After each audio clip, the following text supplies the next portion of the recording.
peeps.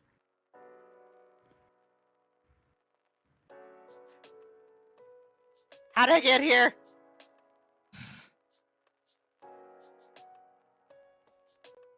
By my invitation. All I know is that I opened the fridge. It's suddenly cheese. Odds You know, I actually do have some.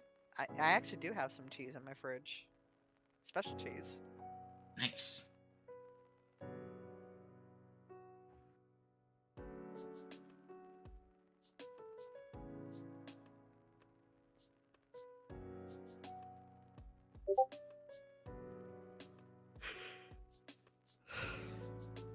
I get the distinct sense that we're slipping back in time. Oh God. Hmm? Said I get the distinct sense we're slipping back in time, and I just feel fear. Also, sorry to hear that, Silver. Oh no, Silver. I hope you feel better soon.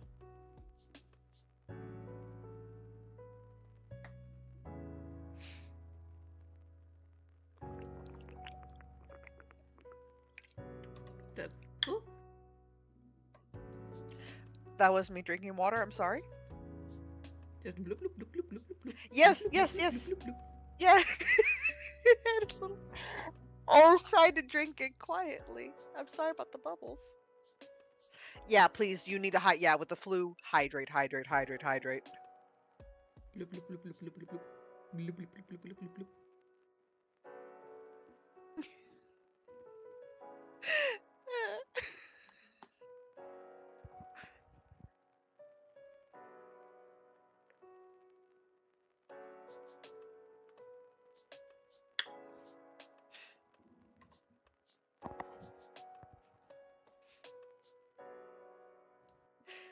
Yeah, roses. Man, the sickness is coming for everyone.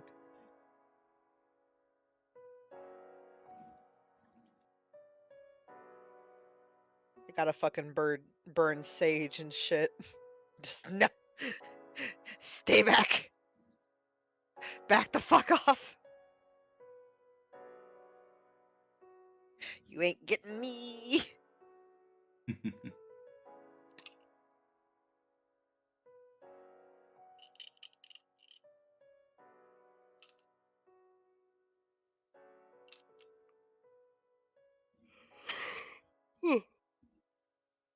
Especially because I need to record this weekend again.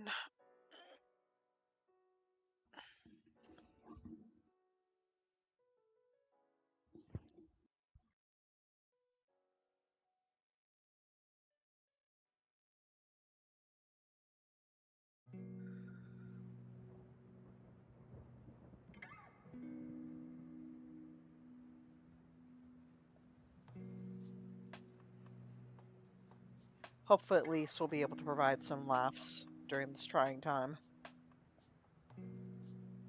Yeah.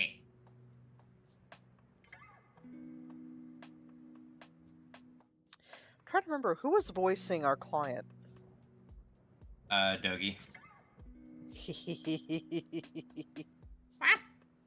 Our client was Mr. Manderville impersonator. Fuck. Now you know how it feels.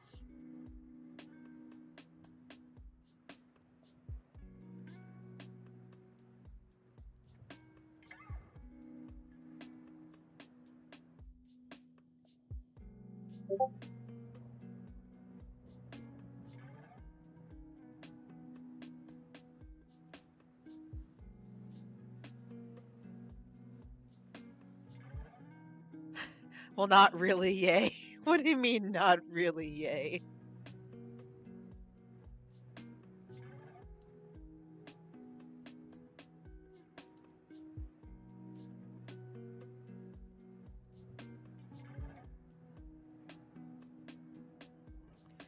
Man, the challenge has just been stuck in my head for days.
Sorry about being quiet so much. I am doing a bit of prep for something.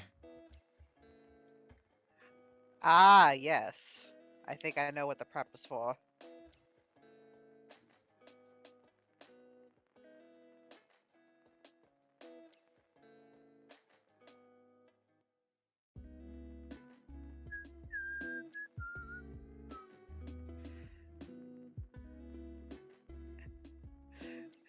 I like this song, but please, please let me have something else in the jukebox. Pretty please. It won't leave.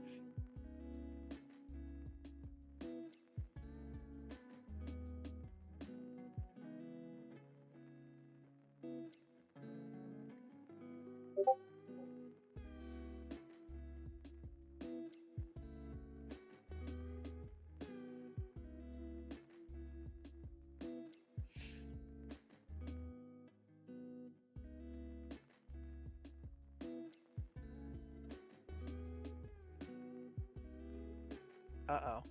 Hmm? Hang on, I'm gonna mute for a second. All right. Also, hello there, D. Bart Simpson.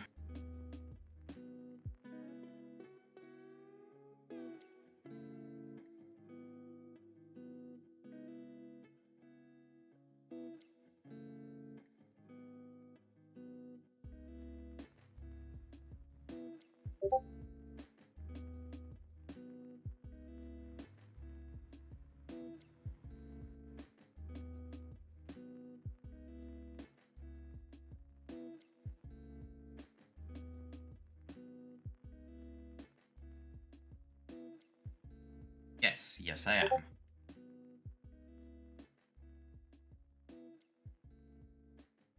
There are two fins. Yes.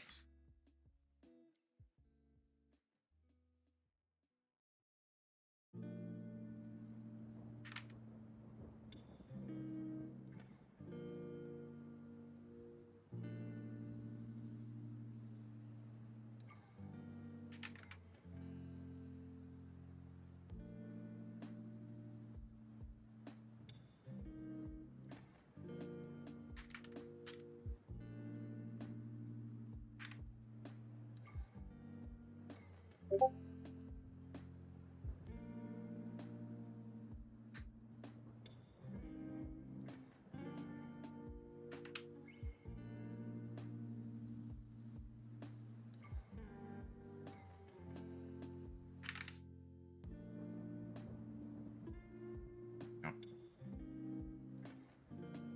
Eh.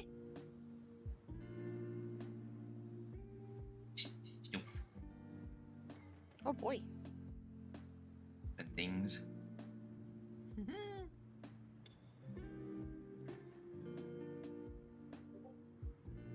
Only slight fear.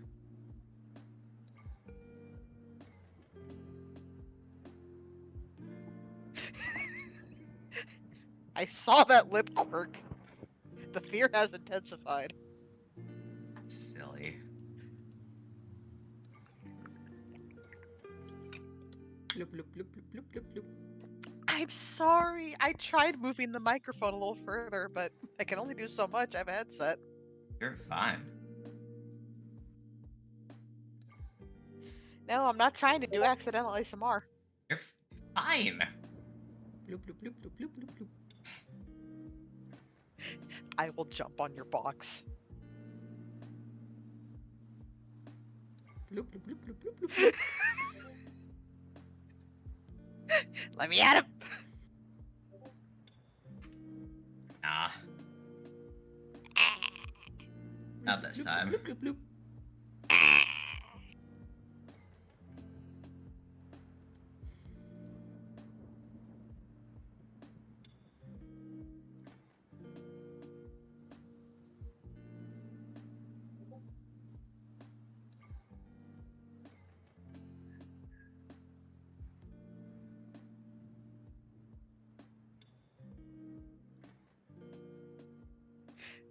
I'm not being complimented. I'm being slightly tormented.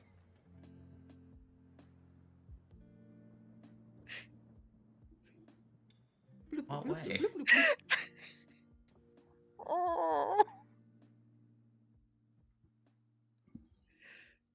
No, they're not the same thing. No. I'm being teased because of the water bottle. Just a little.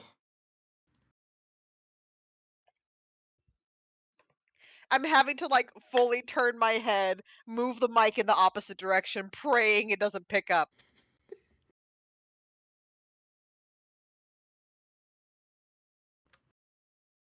Unfortunately, he did. Bloop. Choose your words very carefully, Silver.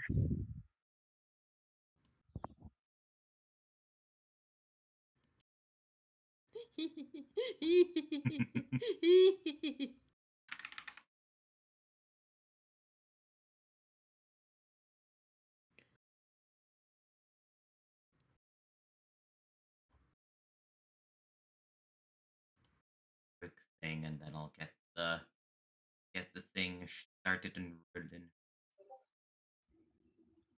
Yoki doke.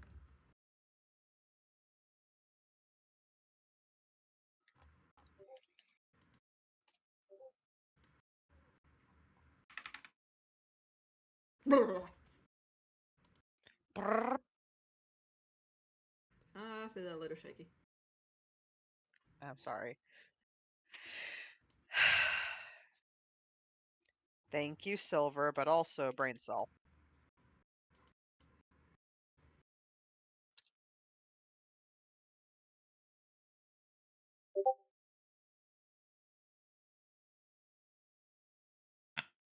Apple. It doesn't matter how many dictionaries you eat. That's not how you improve your spelling.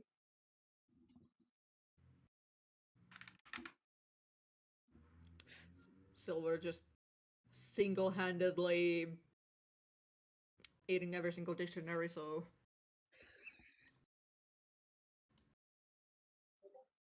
It doesn't erase my memory as to how things are spelled. Exactly.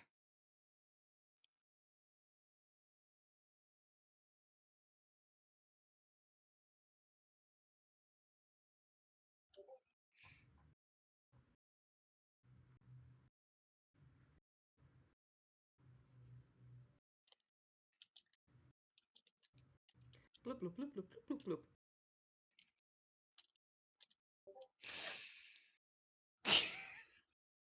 Eh.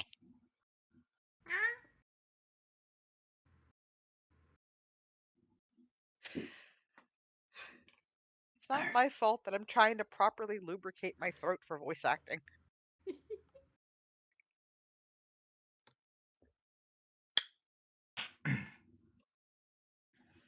Alright.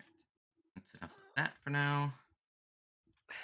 Put it aside so that I'm not eating into any more of the streaming time.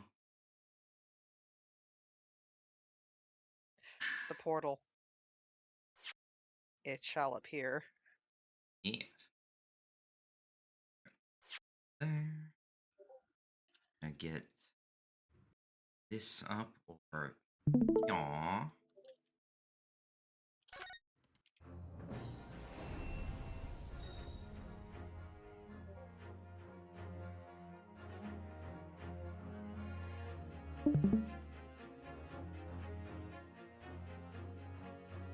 Give me a second. All good. Aha! I am here.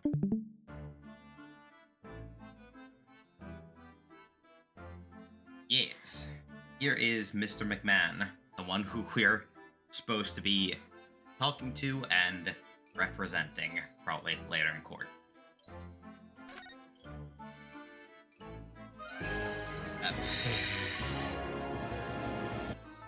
Victorian Manderville tax. Fuck off. Goddamn taxes.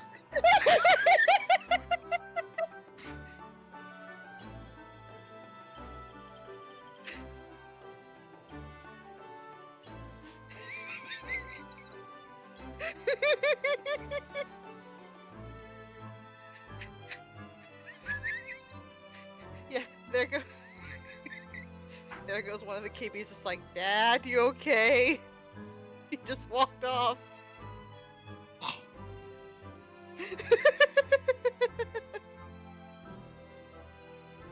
Let's see if I can remember how to place this motherfucker. Damn it. I got hit by the splash damage. Bloop, bloop, bloop, bloop, bloop, bloop, bloop. I'll fight you.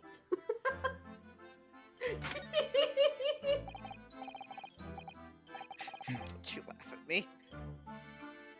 Soseki Natsume-san? That's an unusual name. Call me Soseki, please. I'm a poet, you see. A writer of haiku. It's something of a nom de plume. A nom de plume? You mean an alias?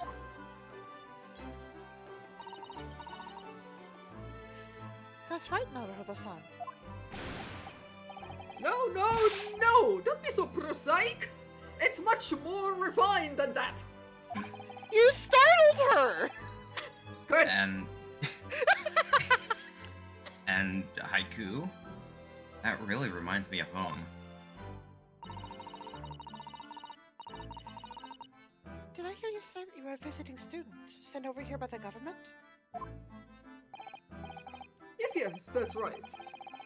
A year ago I was told to go and study English. Yes, yes, yes. First I had to suffer that misery, and now this! It's beyond the pale! Suffer that misery? Did you not want to study here? No! I mean, I've had an interest in Great Britain for some years, of course. Oh. But! Just because the government tells you to do something doesn't mean you can do it. No! What do you mean? If they told me to study English literature, that I could have understood. That's my field. But no, they told me to study the English language. Utterly, unbelievably, justly unreasonable. The two are related, but I see. also get this point. Like, they're related, but I also do understand the point. Like, if they want a complete linguistic, like, analysis, yeah, that's, that gets pretty fucking in-depth.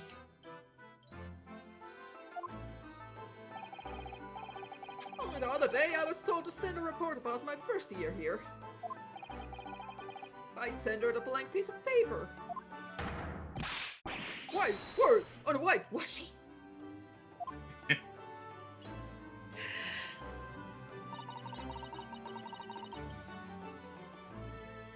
You must be a man of great standing.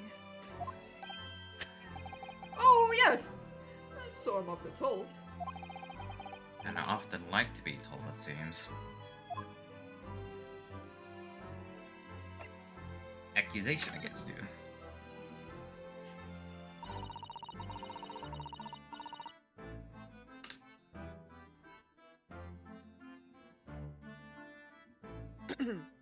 Could you perhaps tell us exactly why you've been arrested, Suzuki-san?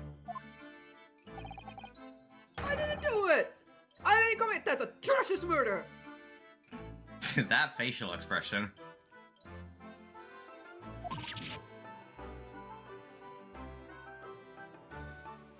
Murder? Oh no, no, it's all right. The woman didn't actually die, did she?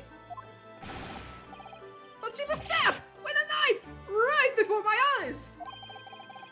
Before your eyes? You mean you saw the attacker? Ooh. I didn't see anyone. What? If I'd seen the person who did it, do you think I'd be locked up in here? Oh dear. It seems this case is becoming rather complicated. Why me? Why me? Why did that silly woman have to be stabbed in front of me? It's the curse. The curse of London. It's incredibly, inexcusably, irritatingly inconvenient. Why do you have to be our client? Why do I have to voice this man? Why did you choose to voice this man? Because I felt bad that you guys were talking so much. We appreciate. No, like this is very enjoyable. I hope you understand. It is very. This is very enjoyable. Oh my lord. So Soseki-san was there at the scene, but he didn't see the attacker. It's vital that we find out more about the case.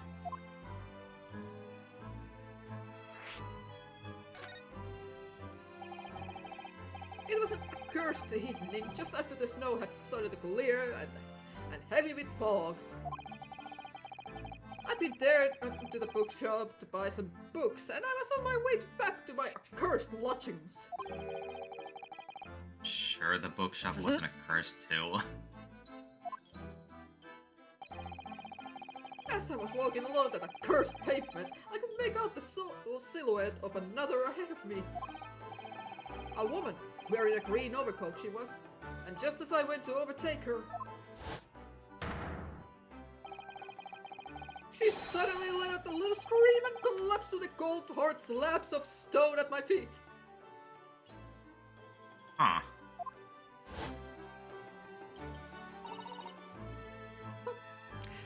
How terrible. I called out to the woman, but she didn't move. It was like a ghostly, ghoulish green graveyard. Slight exaggeration there, perhaps? I was terrified. I had to get away from there. So I ran as fast as my legs could carry me back to my accursed lodgings. Then That's not good. they'll say it was so shameful, I know, to run away like that.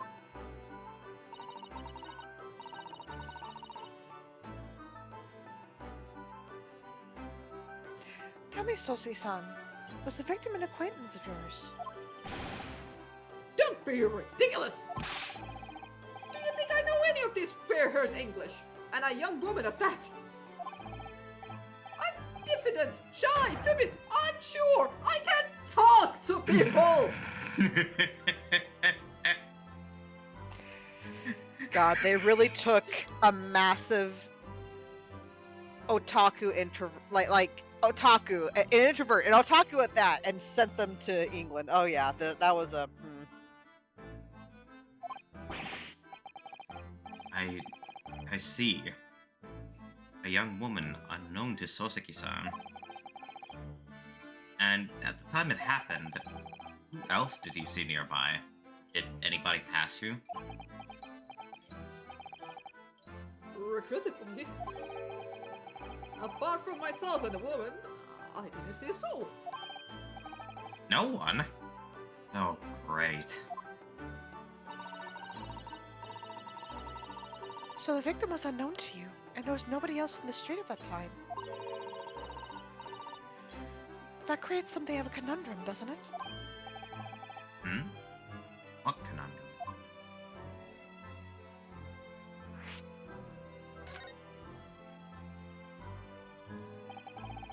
What do you mean, Susato-san? What's the conundrum? Well, if what Sosuke-san has just told us is true, there's something I can't explain. He says that he didn't know the victim, and that there was no one else at the scene.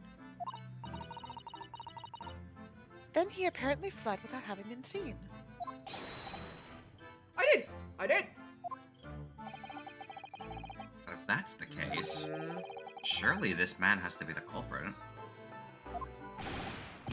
Ah! You... What did you just say? Nothing! I didn't say anything. Oops, perhaps I thought that a little too loudly.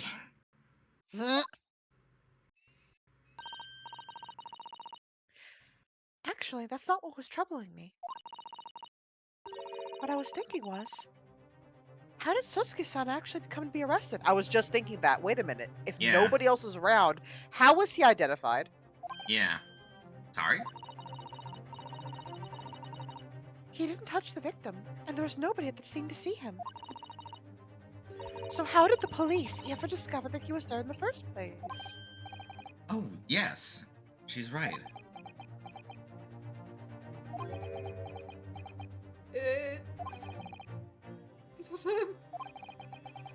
That accursed great detective. He led the police to me. No! Of all the bad luck. A cursed No! great detective? Who could it be? Hector! I shall No. never forget that man's name as long as I No! live! With his holy laugh and self-proclaimed greatness! No! Trash! Big-headed busybody! Be gone. May you be cursed until the end of your days! Give me a second. Why? Sherlock Holmes! I knew it.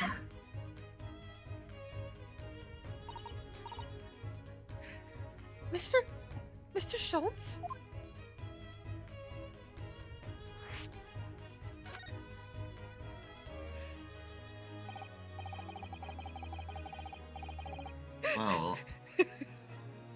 Well, I didn't expect to hear that name from this man's lips, that's for sure. It's nice to see my pain echoed in the chat. It was the morning after that nightmare that had unfolded on the pavement before me. I was gnawing on a sliver of hot cheese when some men suddenly burst in through the door. They started shouting at me, "This is the police! Put the weapon down!" Yes, it was a thin sliver, and yes, it was hard, but I wasn't eating a weapon! Disgusting dietary discrimination devils!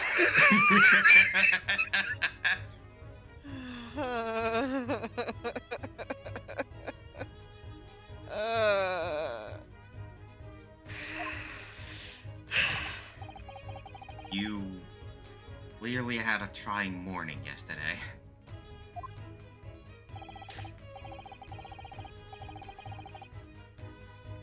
And there he was, in the middle of all the policemen, grinning like a cheshire cat! That Sherlock Holmes! It's actually just Sherlock Holmes. He's English. I just found out that he's a famous name in detection here in London. Yes, the great detective is really very well known. And his overly sharp mind managed to deduce my whereabouts, apparently. Surprisingly! He thinks I'm a knife-wielding madman! Me, this weak, stooped kitten of a man! Ooh. Sorry. I wonder what great deduction process led him to his conclusion this time. Do you mean to say that Mr. Sholmes' deduction was the only reason the police arrested you? That would be really most unreasonable. Well, the thing is... I was thrown into a panic when they barged their way in. What did you do? Of course you were. That's only natural.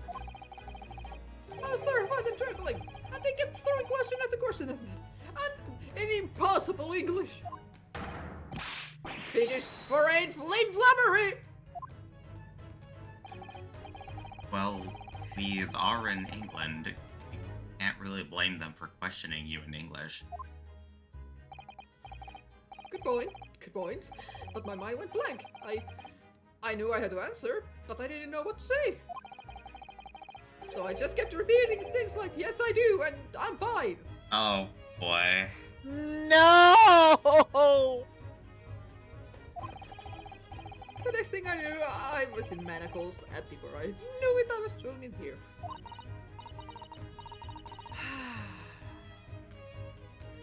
Oh dear, I'm afraid that's hardly surprising. I'm fine. He's not fine now.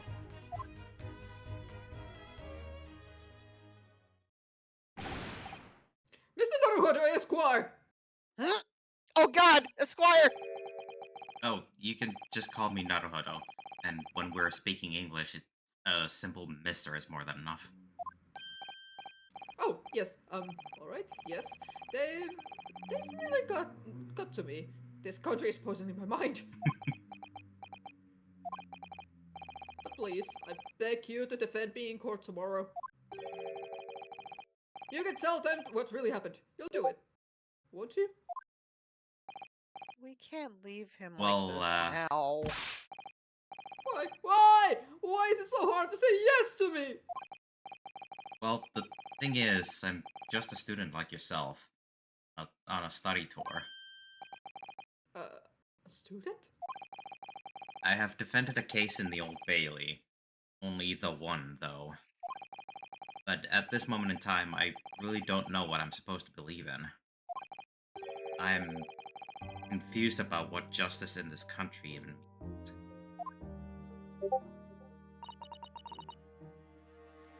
Oh, Naruhodo-san. I'm not even the foreign student who was supposed to be here. I'm a sort of locum lawyer, I suppose. But the armband! That's the mark of the defense lawyer from our great empire! A keepsake from the man who should have been here. He was my best friend. A keepsake?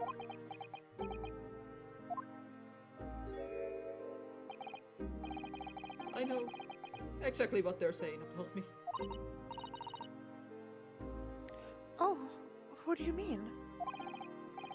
The lawyers. All the British defense lawyers. They won't defend me. Goodness, what? Why do you say that? For the same reason as you noted before. When it happened, there was only the victim and myself around, and I ran away from the scene of the crime. I'm not a fool, and it looks like... I know it looks as though I must be the culprit. It must be very hard for you, Soseki-san. And anyway, I'm a student from overseas. I'm just a foreign nobody to them. Someone not to be trusted. I heard them openly laughing about me before. In my earshot, without any compunction at all. Any trial for this man would be a waste of time, they said. And of course the foreigner did it. Racism. They even had the gall to say the man doesn't understand half of what's being said anyway. That's all. They're wrong! I've studied more English than half of the policemen out here on the streets. I've traveled halfway around the world to learn about these people's countries and its great history. But no one here wants to listen to a man with strange accent. They all hate me. So, at the very least, I'd like to entrust my fate to someone who can listen to me in my native tongue. Owie. You could do it. Couldn't you? When I look into your eyes, I can see it. I can see what you've been through. Soseki-san, it's just that...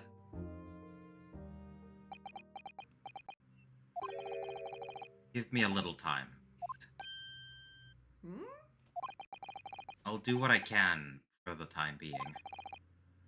What do you mean? We shall investigate the case as thoroughly as possible. If we can find some clues, it will give us a much better chance, I'm sure. Oh yes, yes. Thank you. I'll be here, all alone, waiting for you. Welcome, student Mr. Naruhodo Esquire.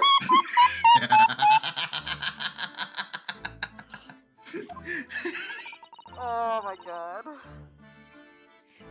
We should be going then, Naruhodo-san. We have a case to prepare for. Yep. Over to Briar Road we go. To investigate some more. Ah, hello. Whoop. What's the Japanese delegation doing here? Oh, Inspector Gregson. This isn't on the tourism trail, as I'm fairly sure you're well aware. Yes, of course. We're here to investigate. So you've been to the Olden cells then? And what did you make of the criminal? He's not a criminal, as you put it, Inspector. He's a suspect. We'll see about that. You Japanese like to stick together, I suppose. Well, do what you will. It doesn't bother me. The bloke's in court tomorrow, whatever happens, and the verdict's a foregone conclusion. The stone-cold air projection. Take heart. London at this time of year is full of stone-cold air. That makes it worse somehow.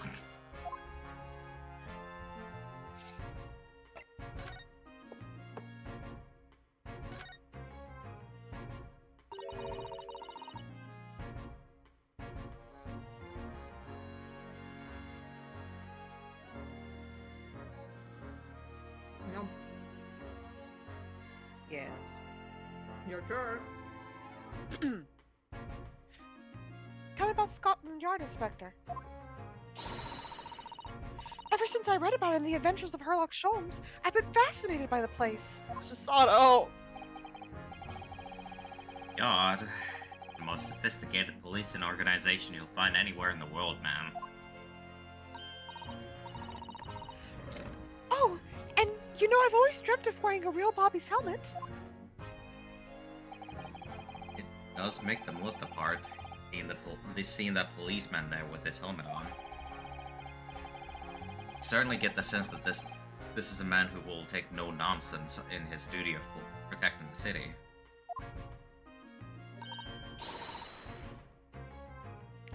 Oh yes! Doesn't he look wonderful? Being a London Bobby is hard going, I can tell you. Oh, really? First thing in the morning, you know what who does? Goes around and rouses all the laborers on his beat so they can get off to work. What? He wakes people up? Yep. Raps on their windows with a long pole. Did it myself, going back a bit.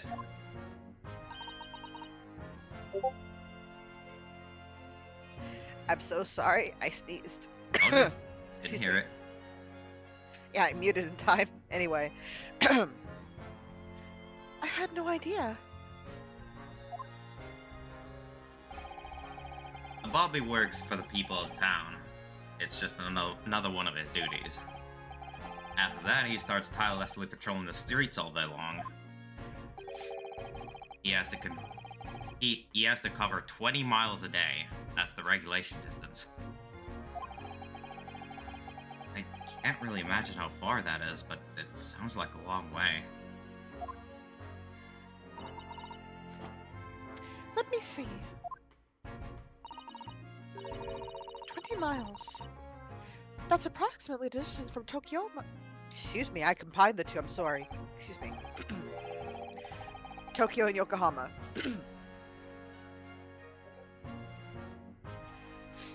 On foot? That's definitely taking things a step too far.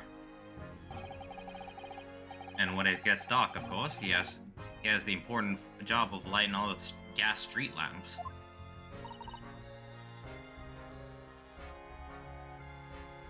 Oh my.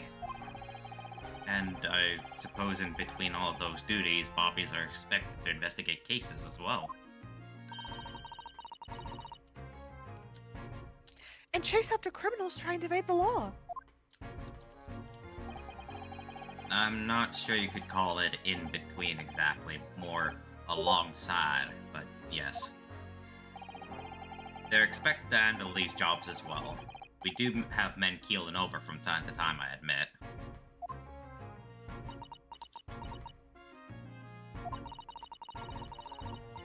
I'd always dreamt of wearing one of those helmets, as I said.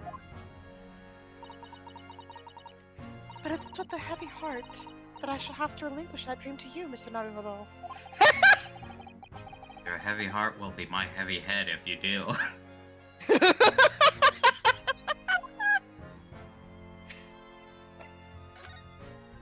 I'm sorry, that's very funny. It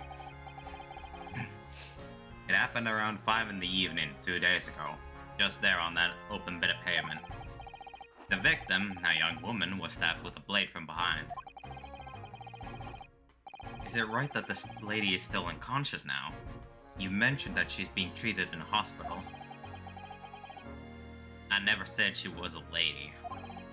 Truth is, unless she comes around pretty smartish, we won't be able to find out much about her at all. I suppose that means they haven't been able to take a statement from her, of course. Here's a map of the local area I happen to have on me. You can take it if you want. Really? Are you sure? It's y'all's policy to give lawyers defending suspects the odd bit of information to go on. I haven't actually accepted the job yet, but still. Shh, what he doesn't know won't hurt him.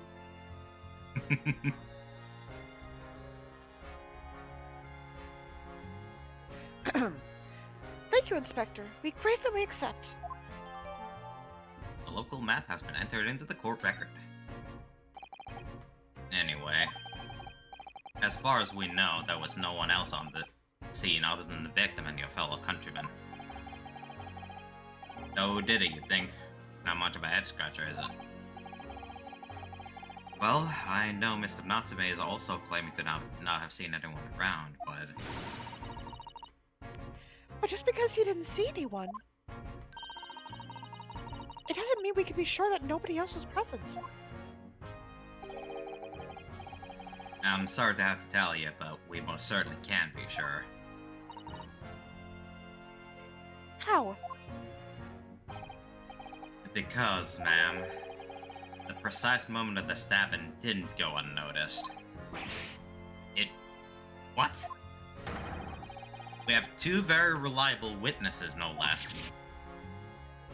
Ah! It was a typical foggy London day, and your client obviously didn't see them. There were witnesses now. Oh boy. Take a look at this. So that's where the incident happened? Yeah, the X marks the spot, so to say. Right. Well, I figured as much. I was just like, okay. Because, anyway. Alright, so we have Meerschaum Street intersecting Briar Road, and then we have Calabash Road that has kind of an odd little split over to the right, a block down or so. Hmm. What's this road here that Briar Road is intersecting? This one? Yeah, No clue. okay.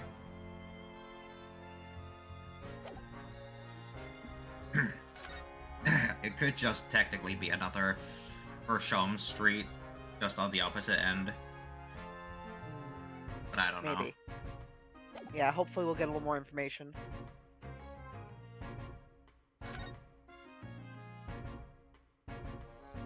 It could technically be Calabash Road. I don't know. Maybe?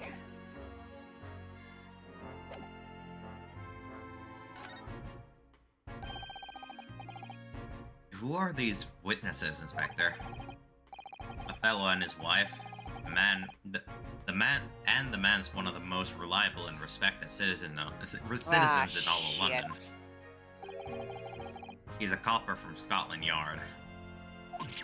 God damn it, of course. Son of a bitch. Okay. Alright.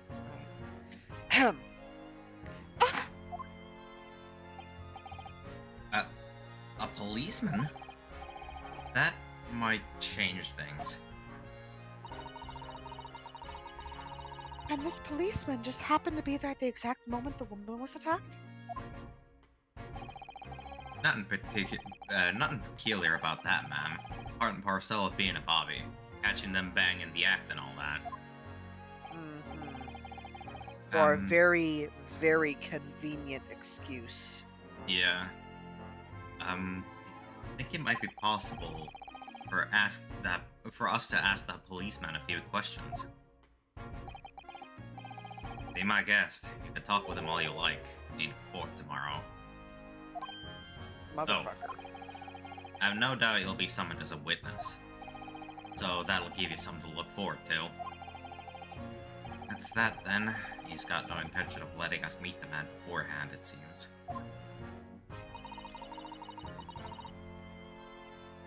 Yeah, because policemen can't possibly do heinous things while on shift. Not at all! Or, cover. It's impossible. Sorry, I have to set that aside. A policeman witnessed the incident. As your judicial assistant, I must warn you that this could make our job very difficult indeed.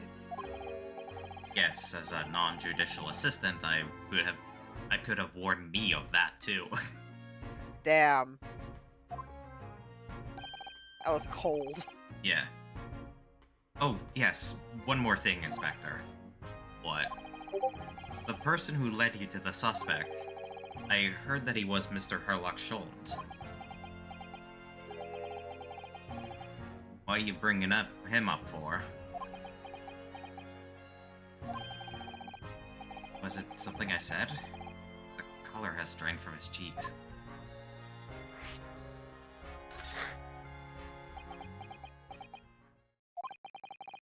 Who did you get that name from? Oh, well, it was Mr. Natsume who mentioned it. He said that Mr. Sholmes was with the police when they entered his lodgings.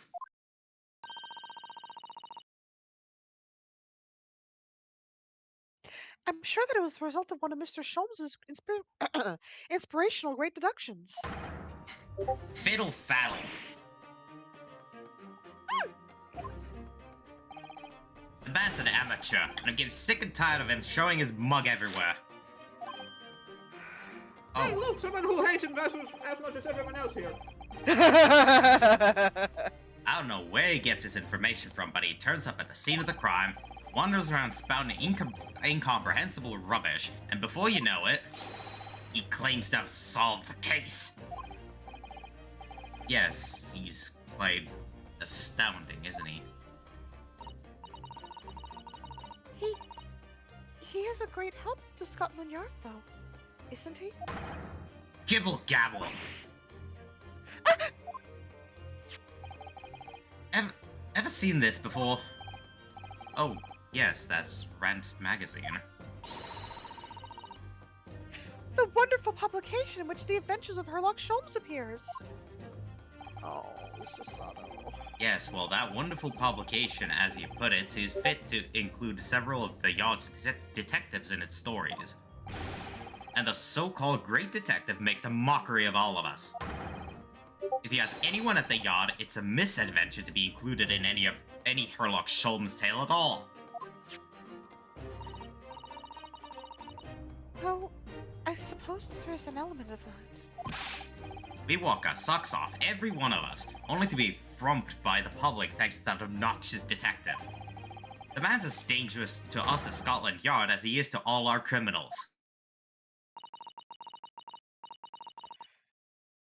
That can't really be true, can it, Inspector? Clearly, the Great Detective and the police have a complex relationship.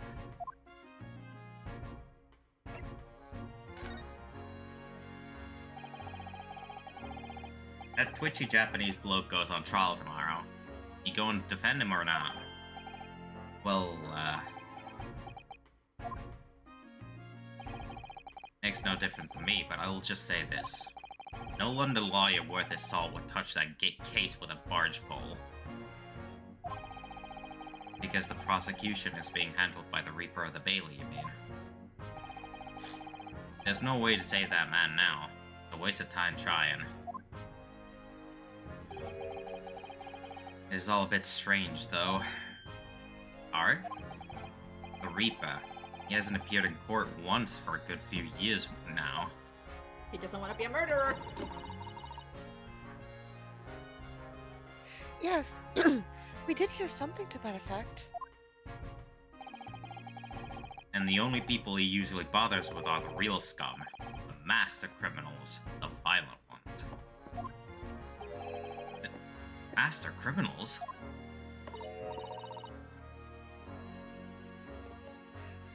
The violent ones? That's right. He handpicks his victims. Only deals with those guaranteed to go to the gallows for their sins. But Mr. Natsume wouldn't hang for what he's accused of, surely. That's just my point, Sunshine. Yes, the young woman was stabbed, but it didn't kill her. Couldn't even say the incident was there. Didn't say the intent was there. Yeah, I just clocked that. So this isn't the sort of case I'd be expecting the Reaper to want to sink his teeth into, for want of a better phrase. Well, it's not exactly a minor infraction, is it? No, there's gotta be more to it. For some reason he's taken an interest.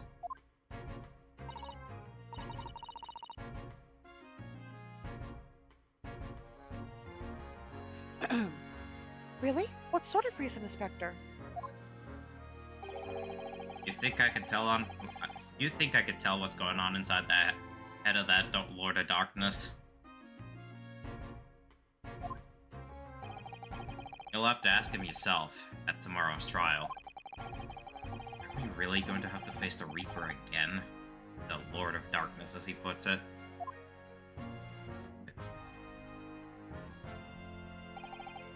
Well, I don't think we're going to get any more useful information out of the detective.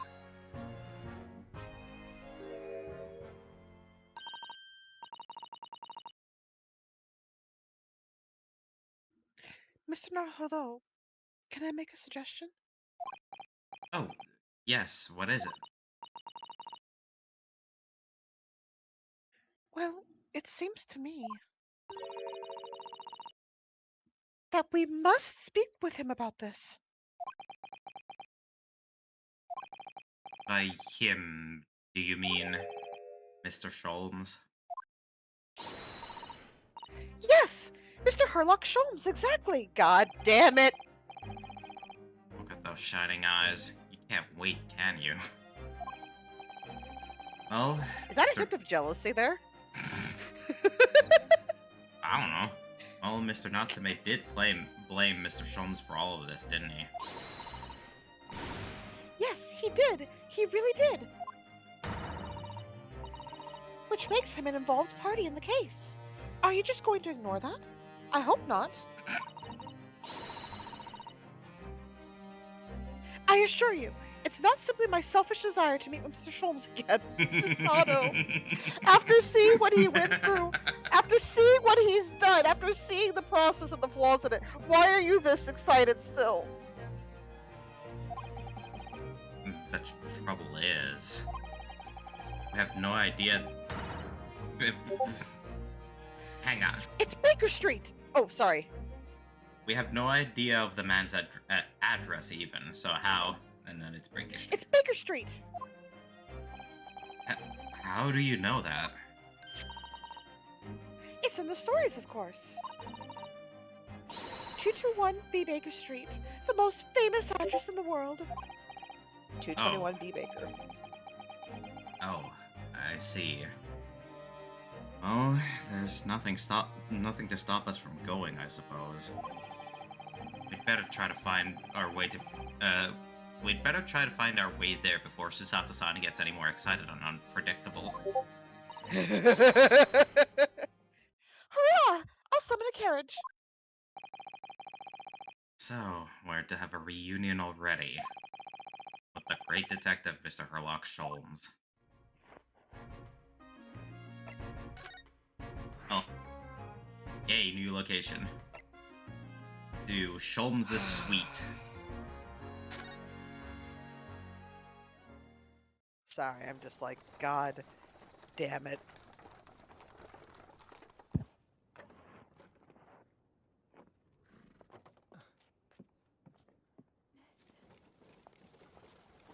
Thank you very much. It's just up there overlooking the street. Good day. Thanks again. Thank you, sir. Goodbye.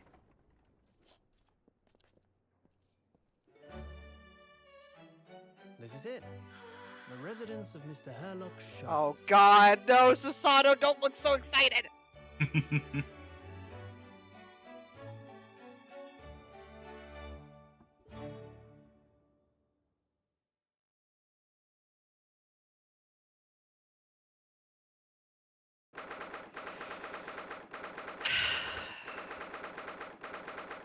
19th of February, 12:53 p.m. Sholmes' suite.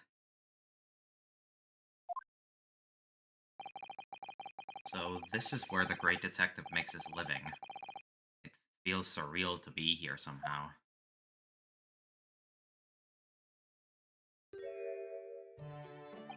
Uh-oh. Is it as described in the stories, Miss Susato? Susato-san? Oh, no! Many famous cases have been solved here in this very room. Oh, I suppose they must have been, yes.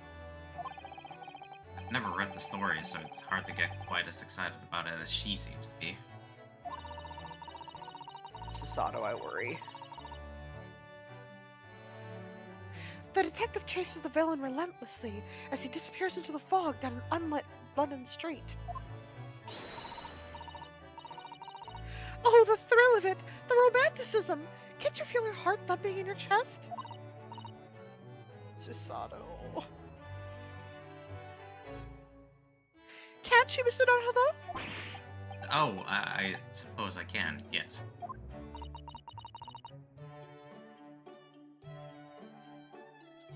So, if you don't mind, I'll just stand here and soak up the atmosphere for a while longer.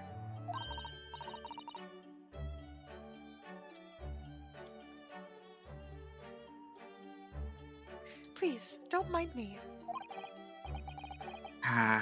She's obsessed. Yeah, just goddamn it, Susato, why? Well, looks like our detective friend isn't home at present. Excuse me, is anybody home? I don't know what voice Don't to... know. I can just do a standard. Just, oh, do we have a visitor? Oh, hey, it's you! Oh no!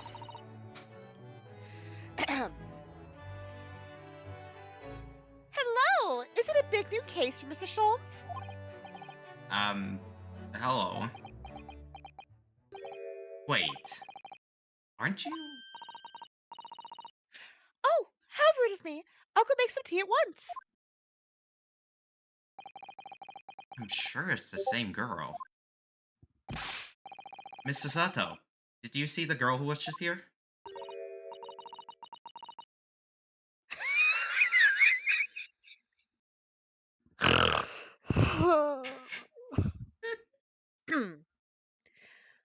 Oh yes, isn't it truly extraordinary? To think that the King of Bohemia came to this very room to ask Mr. Sholmes to take on this case. Or take on his case. The King of Bowaria? Oh God! Okay. Please forgive me for this. King Wilhelm Gottsreich Sigismund von Ornstein, of course. Sorry, I'm drawing a blank. Forget the adventures of Herlock Sholmes for a moment and look over there. The tea's brewed, and I have a freshly baked cake as well. Ah, it's you. I knew it. Susato-san recognizes her, too.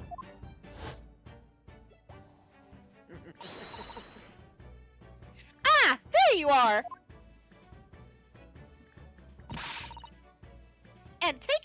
you as well.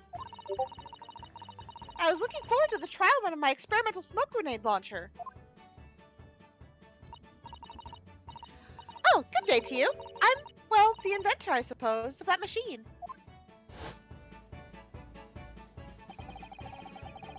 The girl who turned up at the end of Mr. Gilbert's trial in the defendant's antechamber, Antechamber. I've never met a lawyer from the Far East before.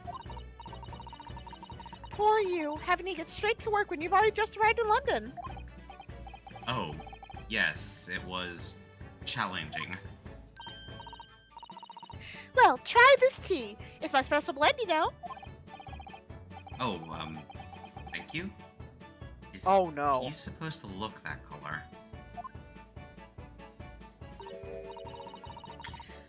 Oh my, what a fragrant yet mellow flavor.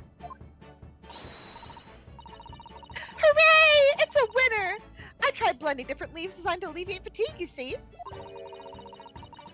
You must be exhausted after your long voyage here, and you have another ticklish trial tomorrow. Oh, and you to defend a Japanese man. I do wish you lots and lots of luck. Damn.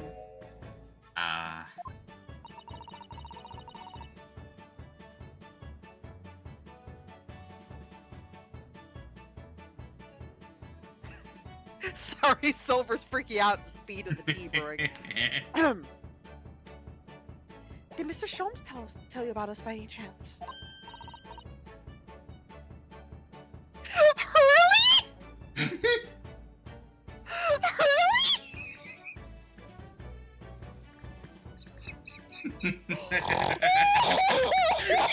Okay.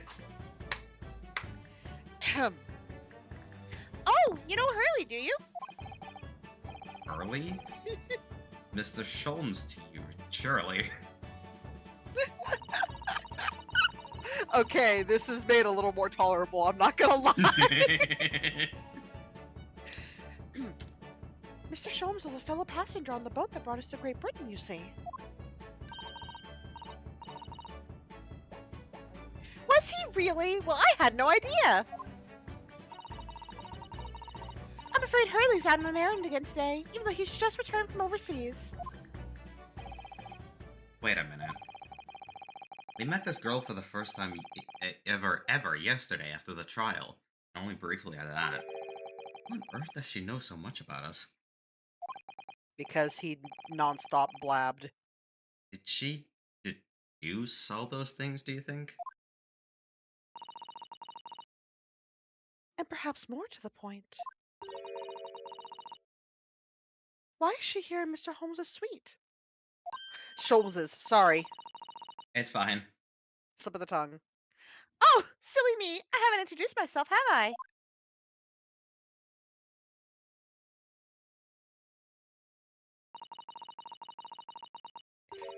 It's a... Ah! I had a feeling. It's a great pleasure to meet you both. My name is Iris Wilson. I live together with Hurley. Ah, Iris, is it? What a lovely name. Also, ad break. It is a very pretty name. I'm gonna wait for the ad break to stop. Sure. Okay, so order in. I do not believe that she's his daughter. I think that they are a...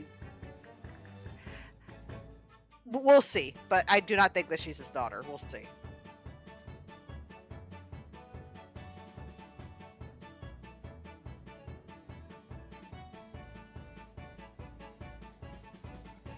Yeah, this is his Watson. Yeah, this is Wilson. Another Wilson. Hold on! Hold the phone! Do you think she's related to the Wilson from, the first case? Could be. I don't know.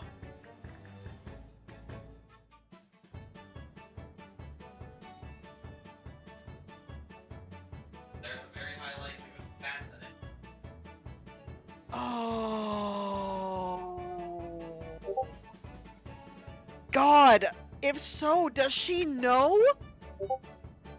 I have to see.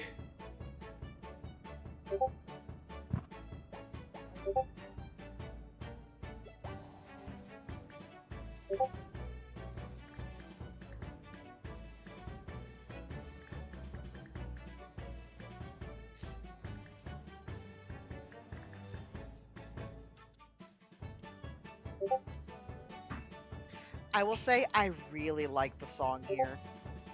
Yeah, it's a nice.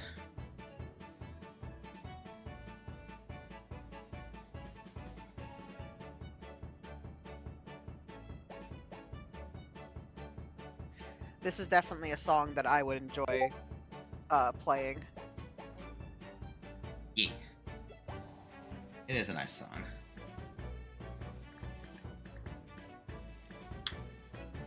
Alright, just 15 more seconds of the ad break. Yep. But yeah, oh, Jesus. My heart.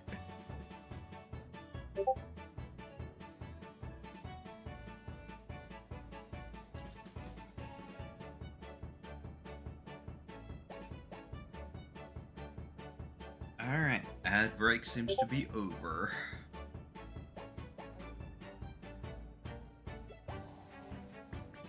Continue in just a moment. So I've been muted. Yes. Oh! Unintentionally. Okay, I getcha. I was wondering why you were so quiet.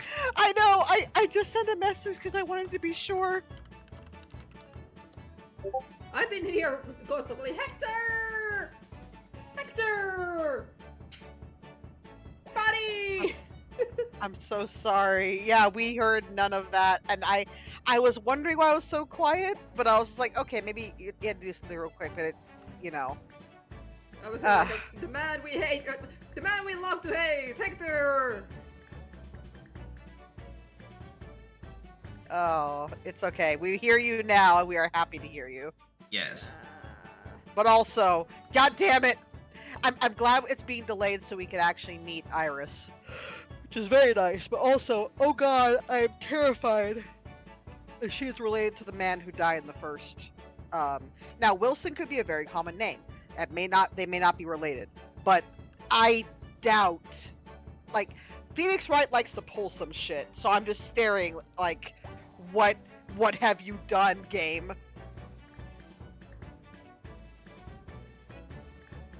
Alright, continuing forward.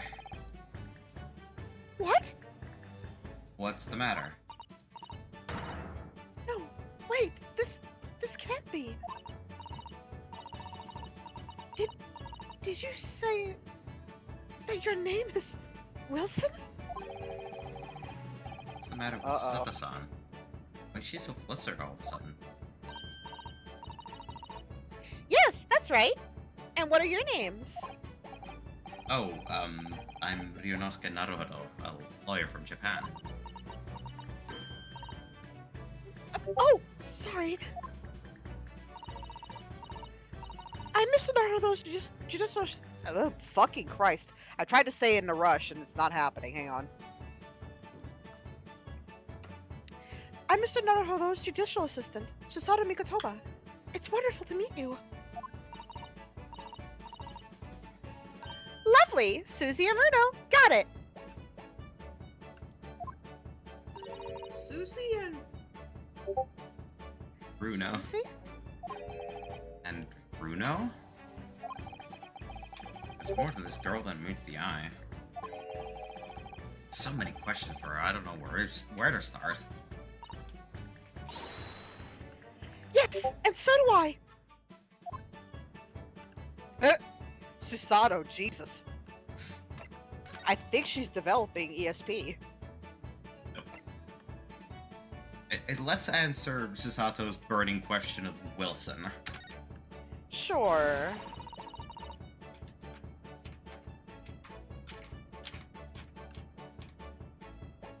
Oh, yes. There's something I must ask you. Of course. Go ahead, Susie. I'm a very great fan of the adventures of Sherlock Holmes and... Oh! You have a copy of Rance magazine! Yes! I read every issue. It's delivered all the way to Japan on a ship. Oh, this is so exciting! My stories are being read on the other side of the world. My You are? stories? That's right. Hurley is always solving such amazing cases, you see, and he tells me all about them. They really are quite fascinating. It would be such a shame if I was the only one who ever heard them, don't you think? Goodness! Last night, he was telling me all about a new case he just solved in a steamship traveling from a faraway land. So I was just in the middle of typing up the manuscript for the next issue before he came. Oh no! So you are the author. Yes, I'll let you in on a secret if you like. I'm going to call his latest adventure The Speckled Band. A speckled band? That's certainly very familiar. Oh no. Of course, I always change one or two details in the stories, here and there. This time, I had the idea of making a venomous snake be the cause of all the trouble. Oh, Oh no. that was Mr. Sholmes' first thought as well, actually. Yes, and of course I know that a snake might not be a credible fit for all the facts of the case exactly, but... It's a story! Some poetic license is justified to make it more thrilling, I think, don't you? So, do you mean to say... Are the stories about Mr. Sholmes that are published in Rance magazine all written by me? Yes! On my wonderful and very modern typewriter. But all the stories I've ever read are written by a doctor of medicine, Dr. John H. Wilson. I knew it! Sorry. That sounds getting Uh-oh. more and more worked up.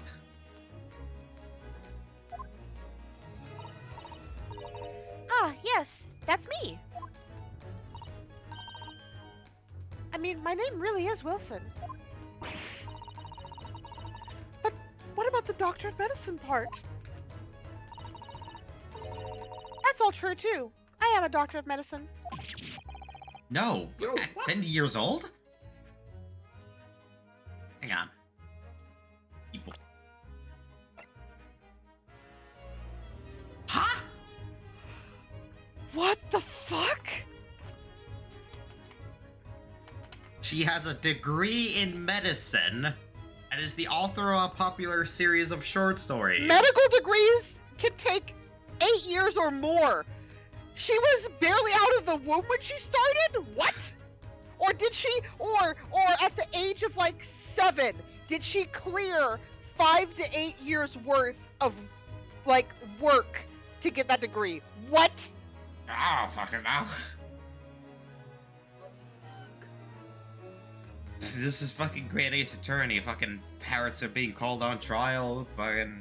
Look, dead I know spirits are prodigies summoned. happen. Look, I know prodigies happen. I know there are cases of people really fucking young who go to college and have degrees. This is stretching it for sure, but go ahead, I mean- sure. I mean, this is Victorian era England. Maybe they overlook some things. Money. Money. I'm serious. But anyway. At 10 years old, Well, that's quite incredible. but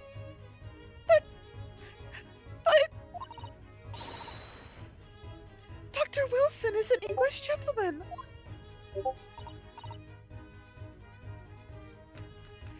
Ah, yes. I did alter the setting slightly for the stories to be more compelling. Oh. Well, it sounds a little strange, doesn't it? A great detective with a 10-year-old girl in tow.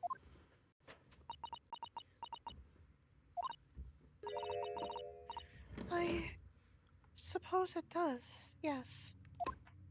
Oh, she looks so deflated. No. Poor Sasato-san. She looks like her whole world has just fallen apart. Oh, a male in school. Ha.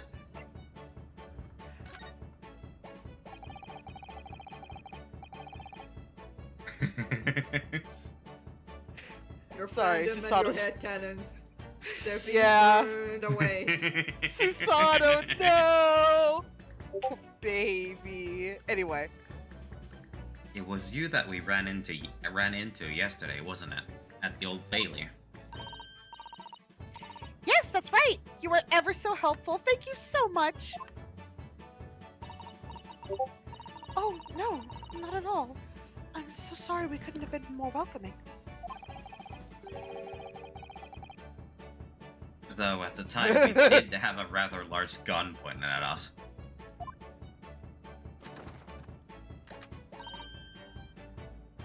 Like this? I was... That fucking cartoon stock effect. Goddamn. Thinking back now, you left with Miss Lestrade in tow, didn't you? Oh yes, that awkward witness, Gina Lestrade. Oh, Ginny? Yes, she's a professional pickpocket. So we found out. It was very naughty of her to pinch my invention like that. Are you referring to that trial-disrupting gun-like contraption? Exactly. So I followed her, you see, to get it back.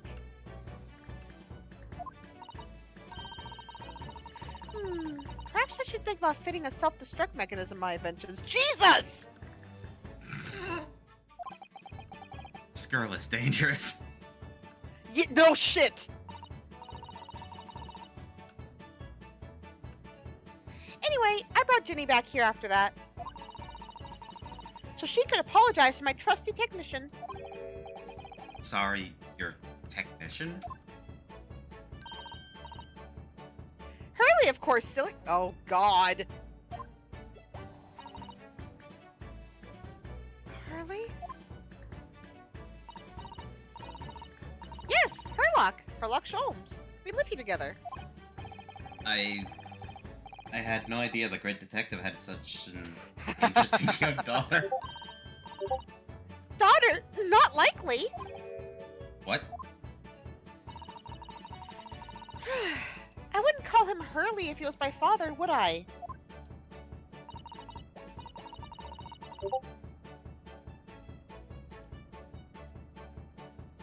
Well then, what is your relationship with Mr. Sholmes? Well, I expect you found that the lodgings of any kind in London are very expensive.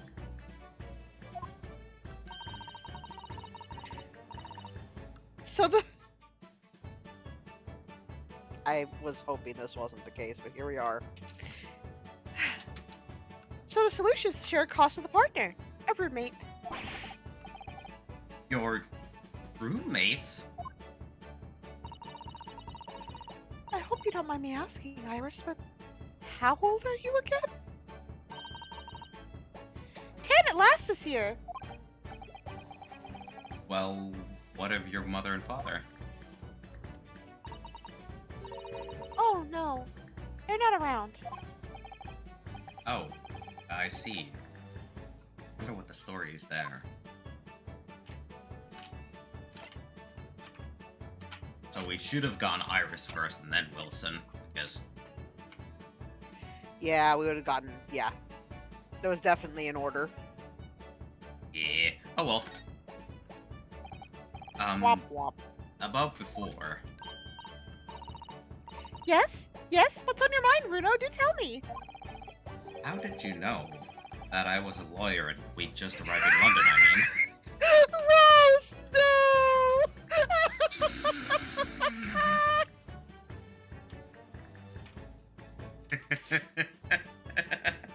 She took a gun and killed the ship. Yeah, with that big ass gun. Yeah, exactly. Sorry, Rose. Thanks, Noid.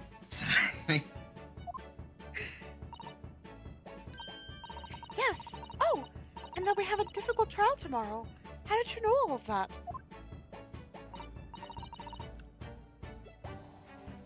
Oh, that's what you mean. Please, tell us how you did it. Explain every detail. Of course, I'd be delighted. Although there's really no mystery. Now, let's begin. Iris Wilson is proud to present her Logic and Reasoning Spectacular.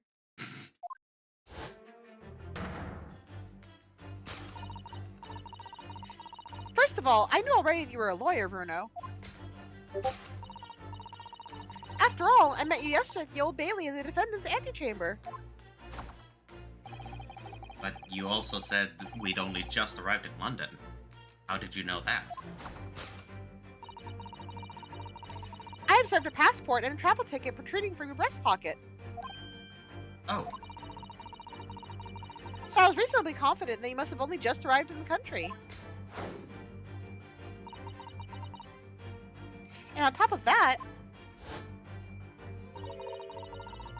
you accepted a case against that particular prosecutor, telling me you were unaware of London's court affairs. Okay, look, at least Iris is spot on. That's Yup. the one thing making this less painful. what the hell is that on Sasata's hand? That's the stamp. It's usually, like, if you go to certain places, they'll stamp you to show that you've been approved entry. So they've gone somewhere where she's gotten that. So like clubs and museums and stuff like that will sometimes do that to be just like, hey, we've given you, like, you know, show this if you have to step outside for some reason, so they'll be let back in. Otherwise, you know. Okay, it's probably related to either the fucking prison or the courtroom. Mm-hmm. Reaper of the Bailey. I walked right into that one, didn't I? There it is. Then I noticed a red ink stamp on the back of Susie's hand. You were given that when you visited the local prison to meet with the suspect, weren't you? There it is. Earlier today. Ah! They use those stamps to keep a close eye on comings and goings, you see. I didn't realize. And a red stamp is only used for people visiting foreign inmates. So, that told me that even though you had only yesterday concluded the trial of Magnus Begilded, the two of you had already caused the visit of a foreign inmate at a local prison. However, neither of you was wearing a particularly sad expression on your face. So I concluded that the prisoner was unlikely to be a friend or a relative. Makes sense. That led me to believe that you must have accepted a new case. I see. But how could you have known that the trial is tomorrow? Well, having barely been home a few hours yesterday, Hurley solved yet another case. It obviously amused him. He told me that he caught a Japanese man who was bawling and trembling. He's a dick.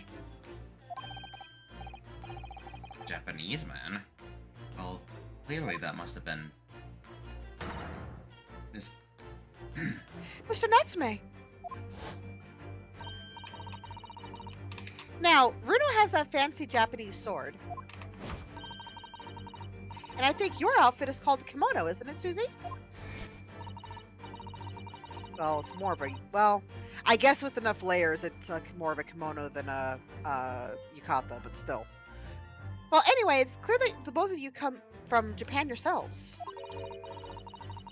So I put two and two together and decided you must be defending the Japanese man Hurley caught. And there was only one conclusion those facts could lead me to.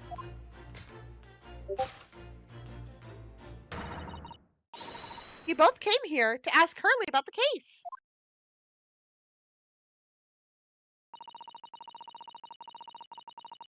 There's a note on the mantelpiece that says the man's trial will be tomorrow. Hurley's always stabbing his nose with a knife, you know. He is silly. God damn it, I was wondering if that was Sholmes. relevant at all.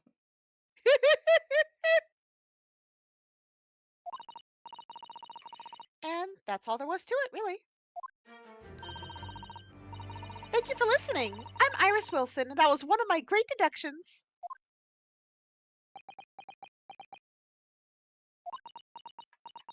You should be the fucking detective. I'm sorry. Yep. Well, was it a winner? Were my deductions correct? They were spot on.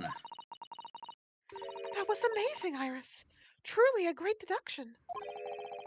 You even managed the certain something of Mr. Sholmes' delivery. Oh, well, I was just copying Hurley's style for that. This is really very good news. You could tell us all about the case involving the Japanese man. You will, won't you, Iris? Please? At least she's more reliable than actually Sholmes. Yeah. Like, absolutely you should be afraid. However, at least it's because she is good at what she does. Yup. So, yesterday, Mr. Sholmes apprehended a Japanese man, you were saying. Yes. Hurley had just arrived back in London after his sea voyage. But the police were waiting for him at the railway station to take him directly to the crime scene. Ah. The great detective is a popular man, it seems. Apparently, a woman was stabbed on a quiet street somewhere in town. There were a witness who had seen a short, shifty-looking, stooped man running away from the scene. A short, shifty-looking, stooped man. Mr. Natsume, beyond any doubt. But they saw him running away. Yeah. Soseki-san said that he didn't see anybody else on the street at all. But it seems there were witnesses after all. Hurley used his great deductive powers to determine the man's address. It was a lodging room very nearby. He went directly there with the police, and what did they find? A short, shifty-looking, stooped man, shivering in fear. Ugh. Mr. Sholmes' great deduction certainly hit the mark at that time. Of course it did. He's a great detective. No, Iris is. Excuse me. Yes. Still, that means the incident occurred only 2 days ago. Early tomorrow is too soon for the trial, isn't it? Definitely. We have no time to investigate properly. You have more time than with McGilda's trial, thankfully. Nope. Hurley says that London is rife with crime. Oh. Scotland Yard is doing its best, but they can't stay on top of it, apparently. Oh dear. I hadn't realized the situation was so dire. That's why they can't afford to spend too much time investigating cases and trying the criminals in court. Staff and money are both short. Crimes are usually pinned on the first suspicious person. Ew. That's terrible! I suppose it's the harsh reality of the workings of the world's greatest justice system. I suppose it is. But in that case, I don't hold out much hope for Soseki-san.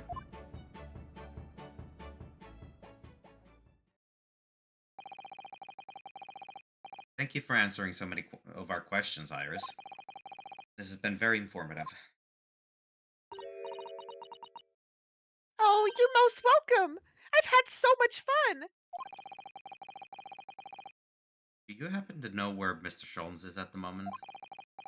As you'd guessed, we'd like to ask him some questions about this case as well. Oh, well... I expect Hurley's still investigating the scene. Of the case involving Mr. Natsume. Yes, Mr. Natsume? Hurley said he was going to the man's lodgings. If you leave now, you'll probably catch him there. Iris, do you know where those lodgings are? Well, I imagine police are still investigating the scene of the crimes themselves, aren't they?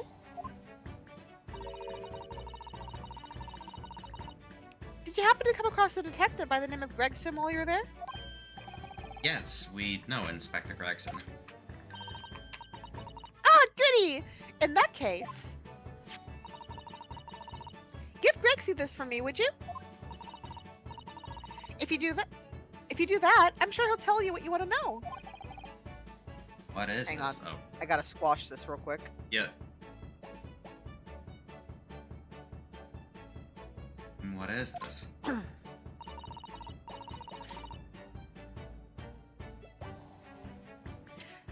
A 5-shilling piece and a postcard, it seems. This postcard has been entered into the court record. It reads, "Tell the gentleman in black whatever he wants to know. I trust that won't be a problem." Gosh, this will make the inspector help us, will it? Well, thank you, Iris. We'll give it a try. Bribing the police?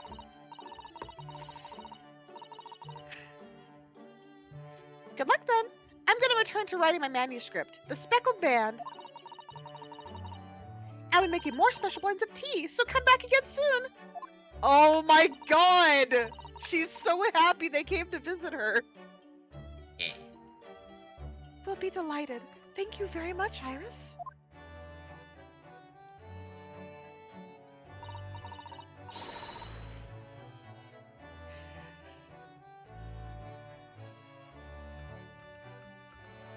Well, Mr. Naruto, it's back to the scene of the crime.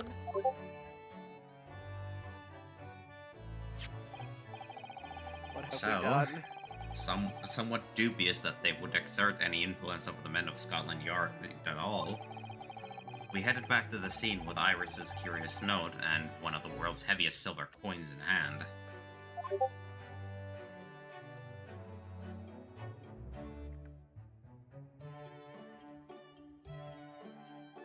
And that's where the to be continued mark gets placed. Bastards. I'll still save my Hey, at current least you got your progress. save point. Yeah. Part 2. Goddamn, all that was part 1.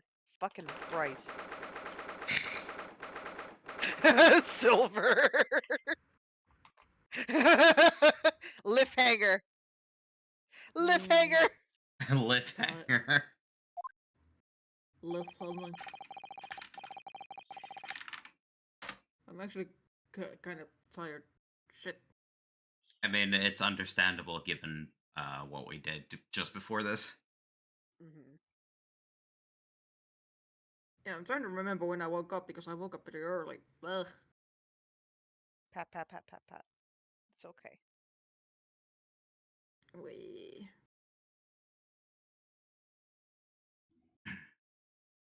It looks as though the police are still here, carrying on with their investigation.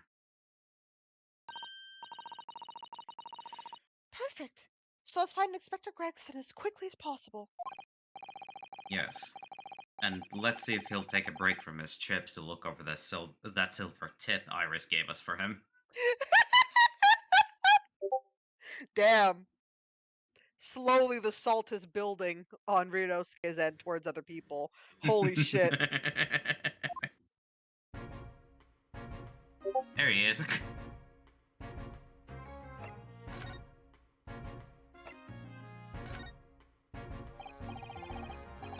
Inspector Gregson, do you have a moment? I'm sorry to say I don't. I'm a very busy man. Much too busy to be talking to bare foreign gadabouts, that's for sure. We have these for you. A present For Miss Iris Wilson. What? For me? From her ladyship? Her ladyship! I knew she had to come for money. I knew it. I knew it. Him. Her ladyship? Give it out of here. At once. Come on, add it over. That's for me. Ah. Don't wait for me to give it to you, will you? Oh no, ads! Yeah, I had a feeling. Hang on. Yeah, of course you're gonna.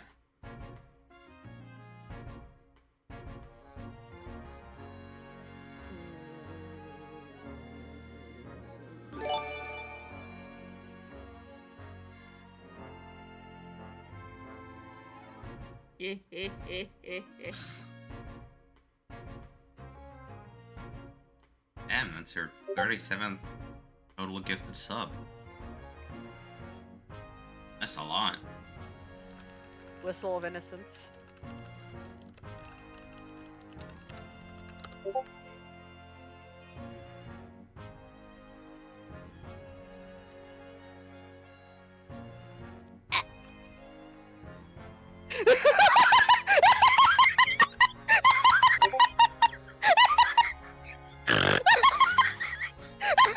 What happened? I grabbed my webcam and brought it up to my eyes. He's like, listen here, you little shit. Exactly. Listen here, you little shit. Exactly.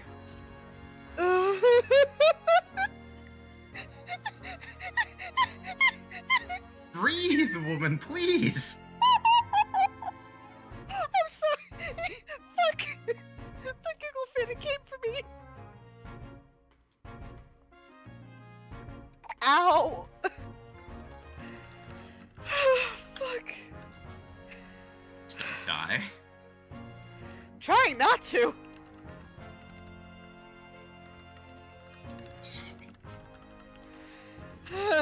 Okay. I'm here. I can breathe. What was that coin exactly? It's a silver crown, obviously, but it's a lot more than that. It's, well, it's an appearance fee, that's what it is. An appearance fee? Oh, I see. You mean...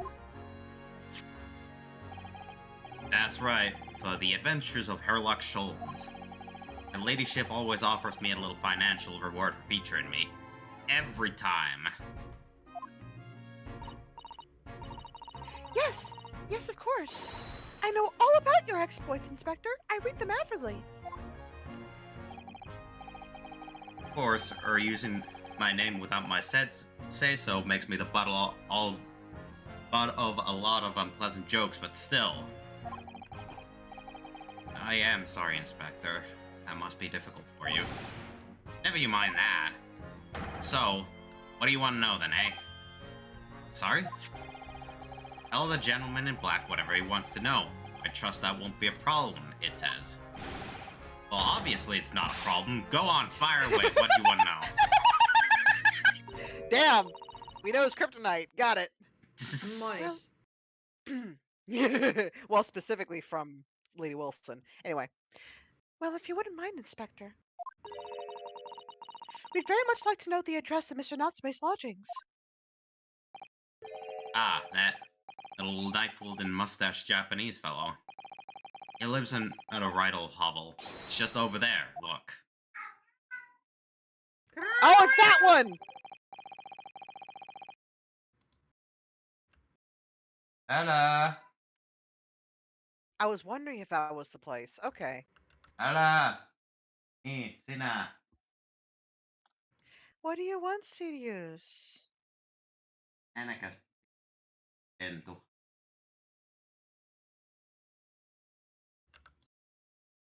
Sinä.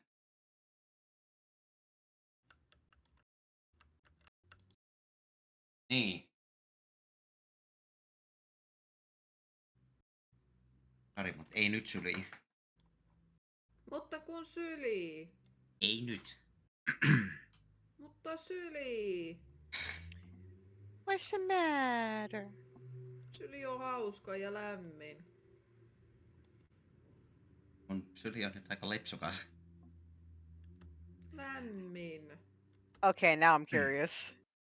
Lämmin ja pehmeä ja mukavaa. Just saying that my lap is a bit slippery now on account of the pants that I'm currently wearing. Gotcha. So they would have a harder time staying put. Yes. And I'm over here like, but it's warm and soft and cozy. They want the dad warmth. Papa, the lap is warm. Papa, please. The nap spot. Let us have it. They haven't really napped on my lap, like, at all. Anyway. On the first floor of that house on the corner where the wreck of a bike's propped up. That is nearby, indeed. And we examined it the first time we came here. Yeah, a little at the very least.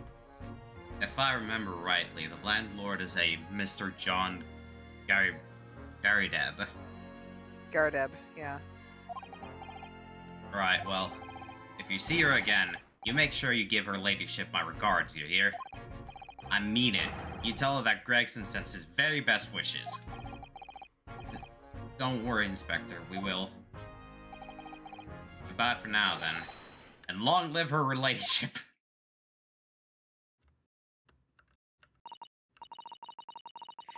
Well, at least you told us what we wanted to know before he left. Yes.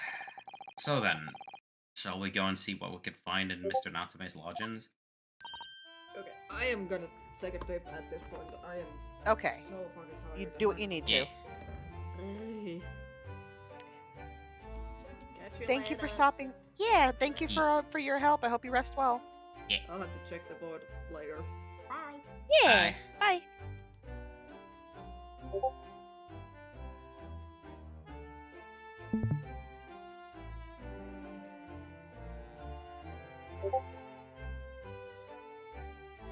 Right. Definitely. Let me forget to leave the call. I was wondering.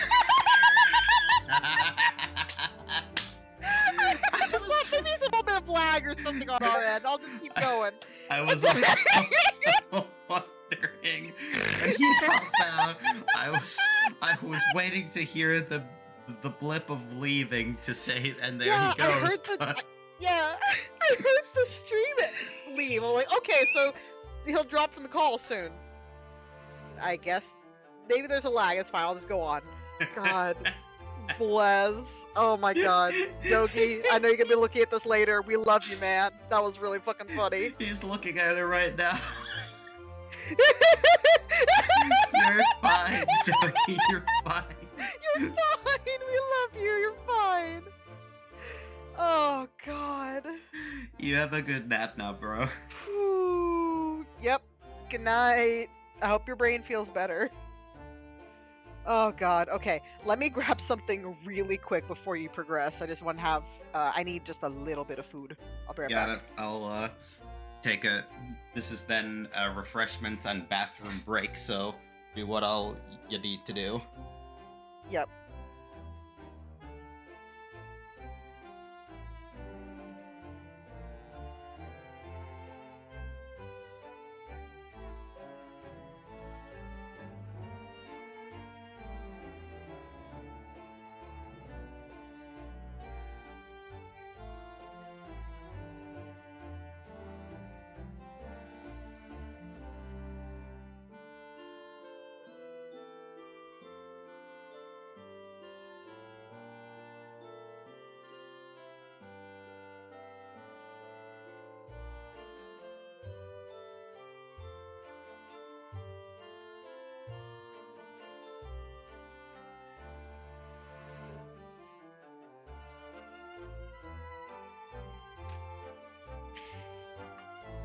not mentally prepared for Sherlock Sholmes again.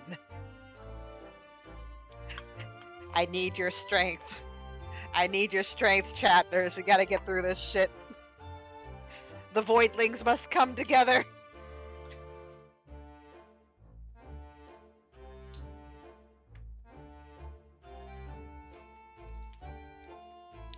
It is. You want stabby stabby, yeah. God, I was dreading. See, I would, but we need him, unfortunately. But yeah, I was dreading when we went to 221 B Baker Street, because I'm just like, oh god, no, he's here. But no, it was much more delightful than I could have ever have anticipated, so. I just hope that I didn't make Iris too irritating with her voice. I tried not to. I wanted to go little kid without it being, like, too grating.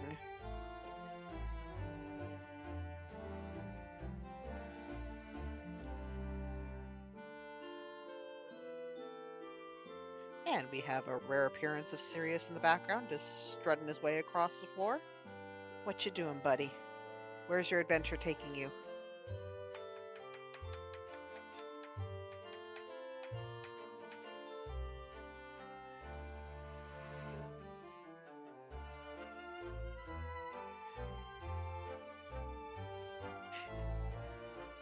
With our powers combined, we shall ward off his bullshit.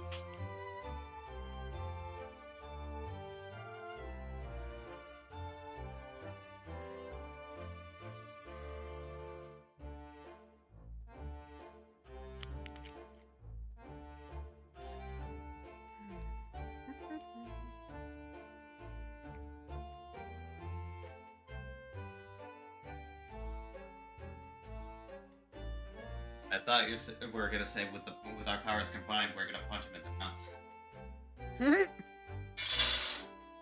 Also, I had forgotten that I'd been muted.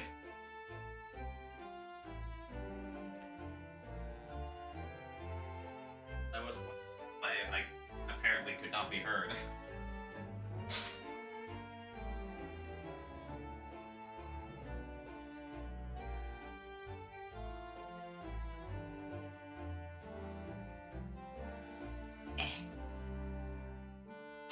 Alright. Here we are. Welcome back. Oh, excuse me.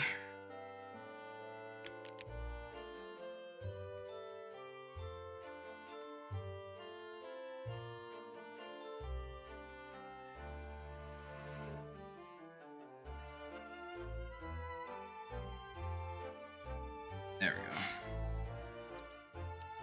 Just a little bit on that. Alright. This place.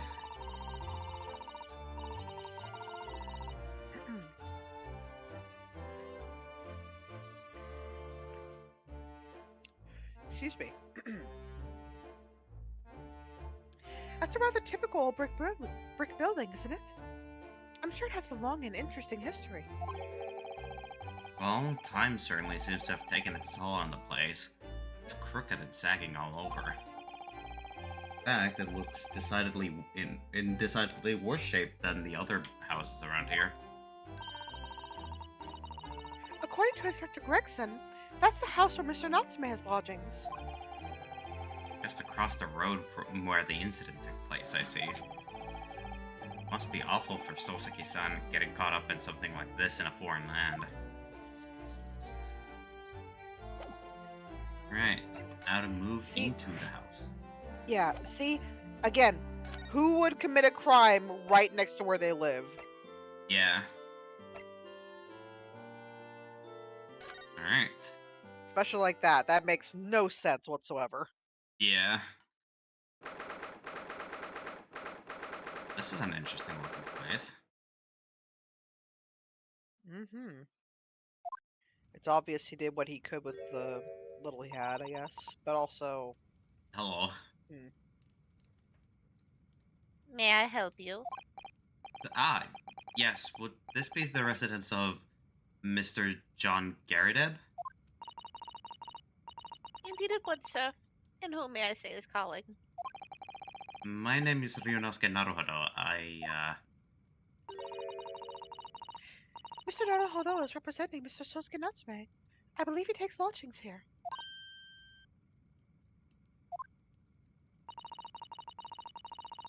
We would very much like to ask him some questions about our client. What the hell is that expression? I have no idea. One moment, please. I shall convey the message, Mr. Gardeb.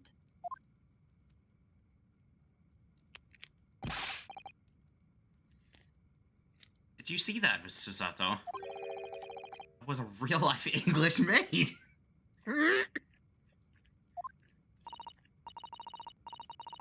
I know.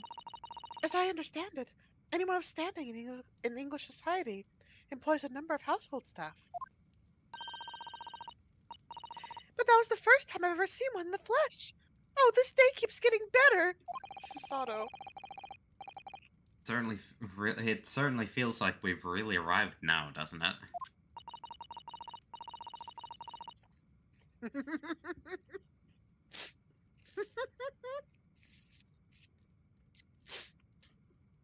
We need only to meet a butler, and the experience will be complete. Well, I'm not sure if I'd go that far, but I understand the sentiment. Ryunosuke, your bias is showing.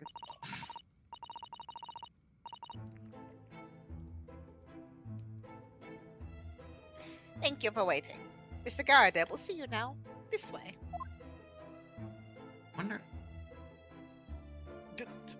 Okay, Mr. Crescent Moon. That is a hairstyle.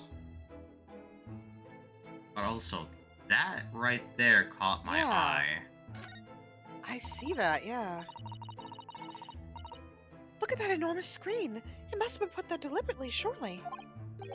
Yes, it certainly seems like someone's trying to hide something from view. What could be behind it, I wonder? It's usually like a changing screen. I'm going to have a very quick look. Just a little peek. Susato!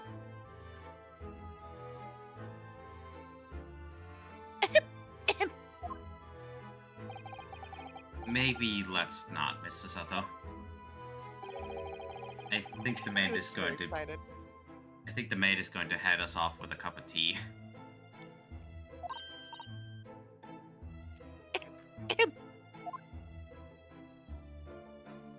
Alright, I'll check the surroundings a bit more later.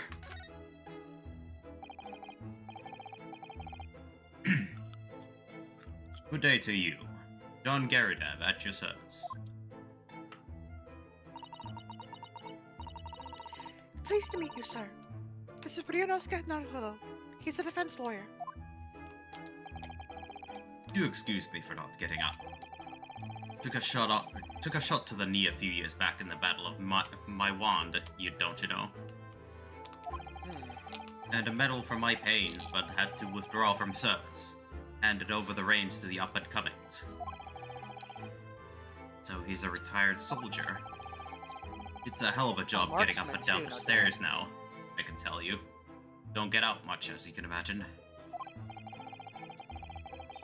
Yes, it's quite a climb up here to the second floor, isn't it?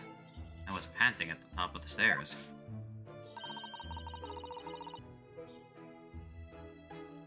You really must take more exercise, Mr. Naruhodo. Do you think so?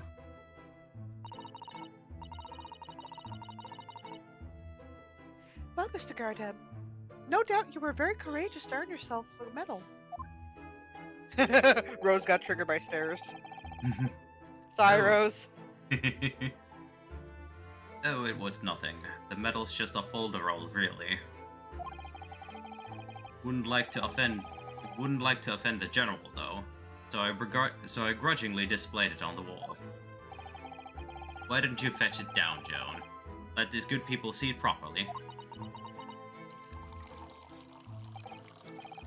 Joan fetched it. Ah! Dash it all, woman! Be careful! Oh, dearie me. I do beg your pardon, sir. You jolly near took the skin off my hand. I shall be more careful, sir. So anyway, there you have it. Living the quiet life now. Yes, I see. Now then, I hear you want to know about the chap lodging downstairs. Is that right? Yes. We'd be very grateful if you could answer some questions for us. Only too pleased, naturally. Especially if it helps to keep the peace here in Blighty. We forged an alliance with the Empire of Japan recently, as I'm sure you're aware. Yeah, why, sir? No! No! You don't know!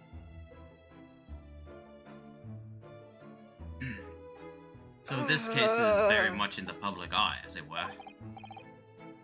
Oh, is it?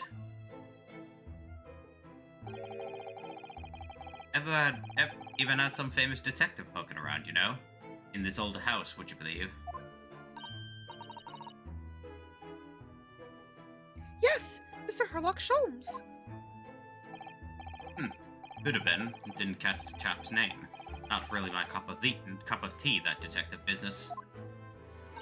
No, you prefer tobacco in your tea. Not just tobacco, but like tobacco laced spittle, sir. That's gross. Anyway. Oh, but you have a copy of Rance magazine here, so. Eh? No, Anyway, the chap's investigating the foreigner's room as we speak. So he's in Soseki-san's room. It's a ballet nuisance, that is what it is. The whole neighborhood's twitching its curtains now. I don't like all this fuss. It's jolly unsettling.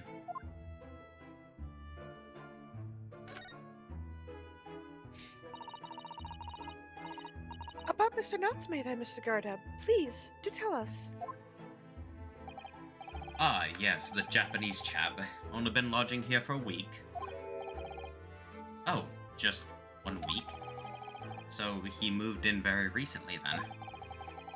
I have two lodgers most of the time, one on the ground floor and one just below us. The first floor room became available a week ago, you see. But dash it all, Joan! Do be careful! Oh, my goodness. I'm terribly sorry, sir.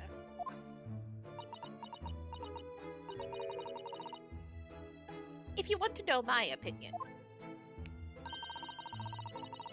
I thought he was a shady sort from the moment I set eyes on him. I don't trust you.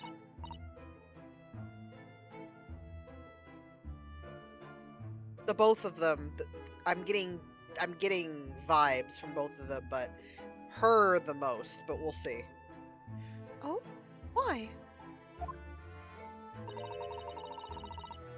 He seemed to have a most nervous disposition, always shaking and looking over his shoulder. Yeah, because he's a timid man. The man had shady written across his sweat-soaked brow, if you ask me. I said to myself, Joan, that man is trouble. Sooner or later he's going to do something untoward. And I'm rarely wrong about anything. Won't be calling this maid as a witness, that's for sure. Was there anything else that struck you as suspicious about the man at all? Yes! Oh, yes, indeed there was. And she's dying to tell us.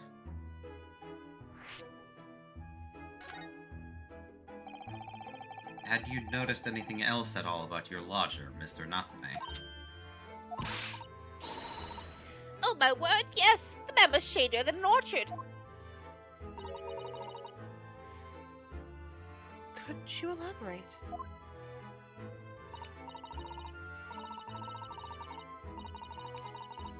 Well, take the man's room. Absolutely stuffed full of books it is. More than anyone could ever read. Because he was studying English. And he was an avid reader. He never so much passes the time of day with another living soul. I haven't seen a single visitor call. Because he's from Japan and hasn't made friends because he's an introvert. He just trots off to the old bookshop every single day and comes back at 5 to light the gas fire. And the funny little man is up long past the time everyone else in the house has gone to bed, too. Yeah, he was here a week Yeah. when he's been in Japan for a year, so he's been trying to find lodgings that he could afford, I'm guessing, for a good bit. Yeah, very likely. Oh, I see. A gentleman on the ground floor goes to bed around 9 each night. And I never know that Japanese fellow would retire any earlier than 2 in the morning. Ah,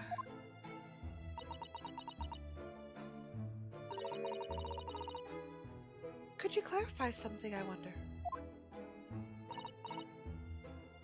What, pray? How do you know so much about Mr. Natsume's routine? Oh! I'd understood that neither of the lodgers live on this floor of the house. Is that correct? that's right. Yes, they're both below us, on the first floor and the street level. Yeah, and he's fucking nervous too now. Then how is it that you know so much about the lives of your lodgers? The precise times that they come back in the evening, for example. Even the times they go to bed.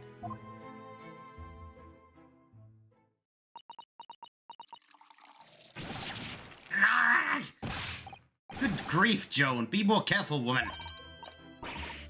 Oh my goodness, sir. I'm terribly sorry, sir. Yeah, she's doing that specifically trying to be a cause of distraction. Fuck Hmm. you, Joan. Something Judgy doesn't bitch. add up here.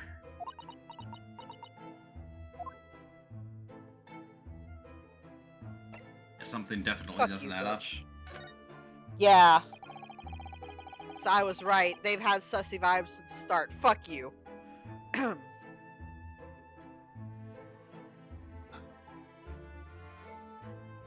Oop, had to step away. Got it. All right, place your bets. Place your bets, everyone. Is this a case of them just trying to be nosy fucks and potentially run him out, cause him problems, or were they somehow involved in the incident?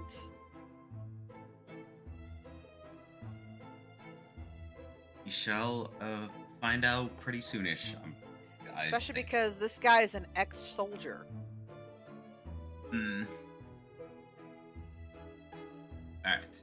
Could perhaps, because remember, he was about to. Oh, I just had a thought. He was about to pass her on the street, right? Yeah. And all of a sudden she cried out and fell. And he has a window on the second floor, and he's a soldier with substantial training, was awarded a fucking medal. What are the odds he could have either had something rigged up that could have shot, or he could have thrown that knife? What if he was aiming for Natsume and he hit the woman instead? Or he was intending to frame Natsume all along?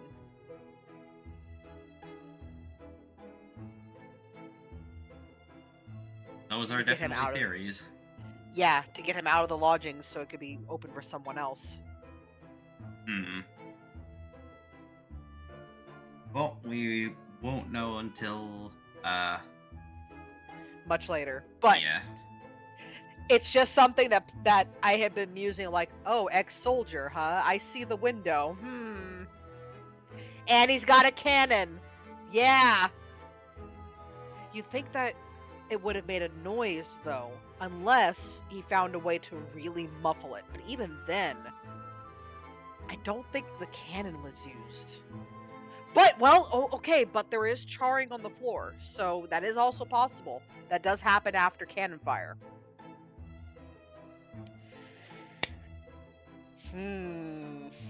Sorry, I know that we're just going down the theory rabbit hole here, but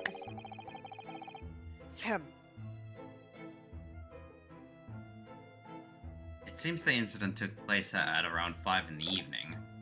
Did you happen to look out of the window at around that time? The window. Yes. We noticed that the window over there looks out over Briar Road. The incident took place on the pavement just to the far side of the street, which isn't too wide. Yeah. Was there anyone suspicious loitering nearby? 5 o'clock is dinner time in the Garrideb household. So I'm afraid I don't remember seeing anything. How about you, Joan? No, sir. It would have been dusk outside already at that hour. Jesus Christ. Oh, they are farther north. It does make sense. With the fog as well, I think it would have been quite impossible to see the other side of the road. No. Not impossible. Oh, I see. Did you notice anything else out of the ordinary then? Because someone had to have witnessed it. Such as? Anything at all, even if it seems unrelated. Well... Yes? Was there something else then? Well, it's nothing particularly significant, but around that sort of time of the— Ah! For the love of God, Joan, watch what you're doing! Oh, dearie me, what have I done? I'm awfully sorry, sir. Around that time, that sort of time in here, okay. So there's something in routine that he was about to mention, and she interrupted. Again, fuck you, Joan, you sussy bitch. Do you be more careful, woman? Of course, sir. If I may, Mr. Naruhollow. Fuck you. Oh, yes? I have an exceedingly good memory, and as far as I remember, nothing of any significance took place here at that hour. Nothing at all. Oh. Really? Mr. Garrideb? The way you were talking before, it sounded rather like there might have been. Oh, well, as I was saying, it was just a trifling matter, really, nothing of— Ah! Joan, dash it all, what's the matter with you, woman? Begging your pardon, sir. Nothing happened. Yes, quite. Nothing happened. We sat down to a quiet, uneventful meal, Joan? That's right, Mr. Garrideb. I hate you. I hate you. I hate you. What is the matter with these two?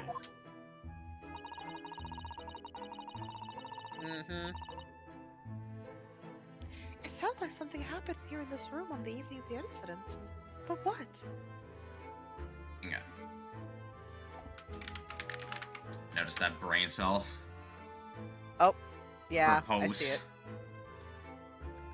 Give me a moment.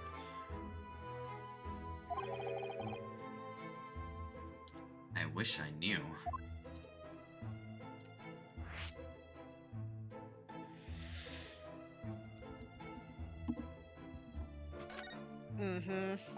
Mr. Natsume's room. Could you tell us which floor Mr. Natsume's room is on? Why, certainly. It's just below us on the first floor. And Mr. Sholmes is investigating there, even as we speak? Yes, told me Nat's his name had asked him to look into the matter, so I came him the key. Nat's his name. The fucking racism, man. I want to just smack all of them. Mr. Natsume has engaged Mr. Sholmes' service? More like that was an excuse to let him in. That's a blatant Yeah. lie. Yeah.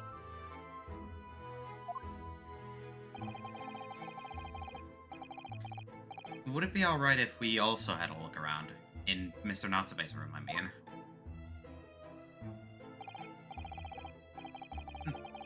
I don't see why not. It's just down one flight of stairs. Who knows if we'll find anything that can help us with the case, but we'll have to try. We need all the clues we can lay our hands on, shall we? Yes, and while we're there, Oh no. we can speak with Mr. Sholmes again. Perhaps he'll be able to tell us more. Susato.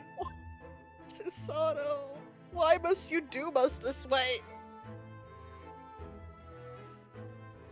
Alright, now let's see if we can take a quick peek around at a few things, maybe. We couldn't look there. That looks like a Medal of Honor, and is showcased on a very grand banner. Yes, it's displayed with some pride, I would say. Though it bothers me that it's not straight. There are several things that are not straight. Yeah, I'm not talking about any kind of other than physical orientation. That is because there was a shake. Y'all seen the Mary Poppins movie, yeah? I have not. The old Mary Poppins movie? Oh, man.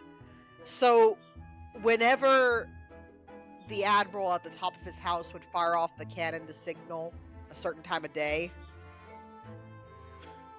the surrounding houses had to basically brace and try to keep everything from being, like, knocked askew or fallen over or shit. What do you see there with the frames?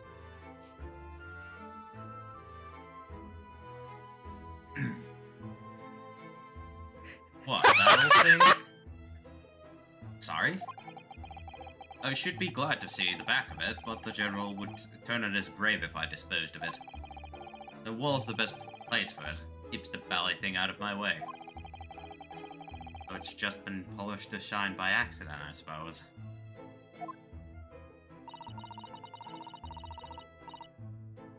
There appears to be an inscription on the medal itself. Look.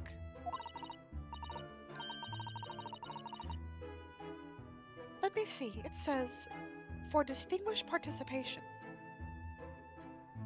That's very odd warning. Press that. Sounds like the kind of honors even I could be in line for. Well, one does not like to blow one's own trumpet, but I was given that for my time in the army. Can't measure an officer by the number of medals in it to his name, of course. Common knowledge in military circles. So you say? Are those mortar shells? They're enormous. Ah, I hadn't noticed. What are they doing here? Ah, those old things? A couple of little rounds I accidentally fired into the barracks during training, you know. Became a bit of a colorful regiment folklore, that incident. You mean you deliberately hunted out the spent shells? Well, I wouldn't say deliberately, exactly. They're only scrap iron, after all, usually just thrown away, I believe. But you never know when things might come in useful, don't you?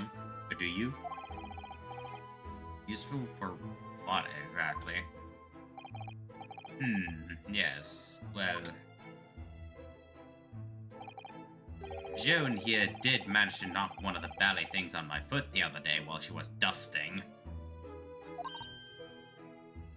Oh no! Hadn't shed a tear since 1869 before then, you know. Maybe reconsider throwing them away. I don't think he will, ever. Also a painting of himself. That portrait of Mr. Garrideb is glaring at me, I swear.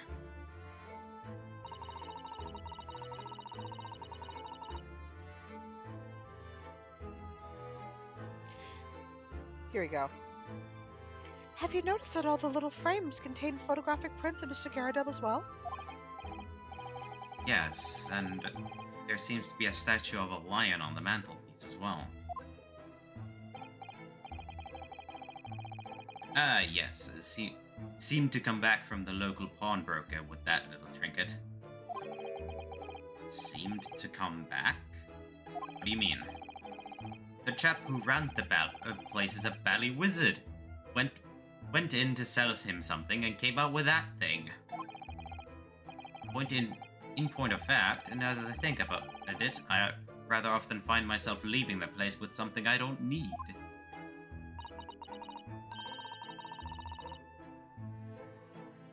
The lion ornament certainly seems surplus to requirements. Susato, what the fuck? Who? Sasato-san doesn't pull her punches. Or throws, for that matter. I see That that. was a very odd way of phrasing that, Susato. Old-timey Walmart!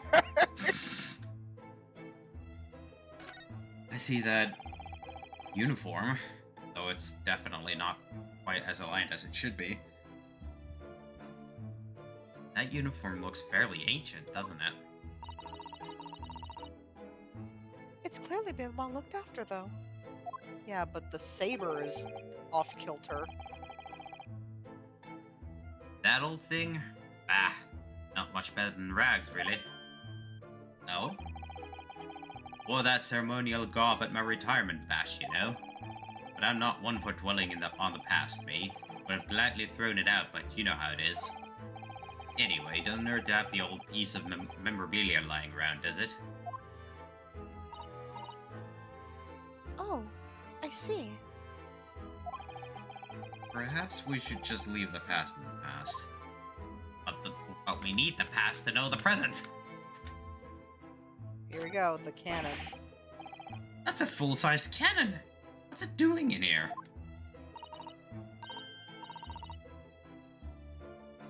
Oh my! It's real! I thought it might have been a replica. That old thing? Ah, it's a little more than a toy. Sorry? That is not a toy. The army was selling it off when I retired, so I decided to give it a new home. Never know when the enemy might attack next. Jolly useful to have a cannon about the house.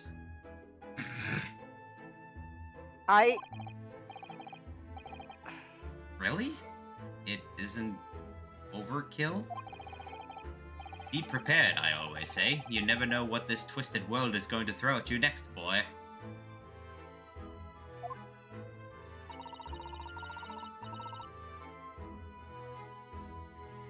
Do you think there may be trouble brewing, Mr. Garrideb? Always is. Take Joan here, never fails to have a clean apron in reserve. Dries them over the barrel, you see. They dry very well on the cannon there, Joan tells me, which rather proves my point, I feel. And produced a drying rack. No wonder the huge cannon looks like it's hanging its head in shame. Yeah, trying to bring the cannon up the stairs. What? How? How? I don't know. It had to have been taken apart first. There's no fucking way. There is no fucking way. Yeah.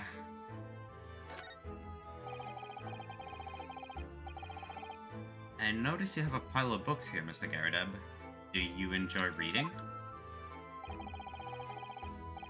Ever experienced a London winter, boy? The nights are long. No better way to pass the time than in front of the fire with a jolly good book. Oh, there's a copy of Rand's magazine here, I see. No doubt Mr. Garrideb enjoys the adventures of Sherlock Holmes, too. A great detective has a great many followers, it would seem. Okay, but yeah, I'm looking at that fucking char pattern. Good gracious, what the hell happened here? Hold on, what? Look at the right side of the room. Hang on, the thing's slightly obscured. Holy shit! Yeah, no, that's impact. That's the closest. They were the closest to the cannon.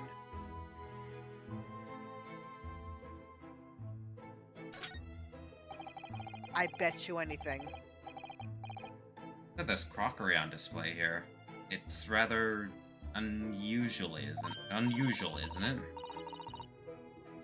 Mm-hmm.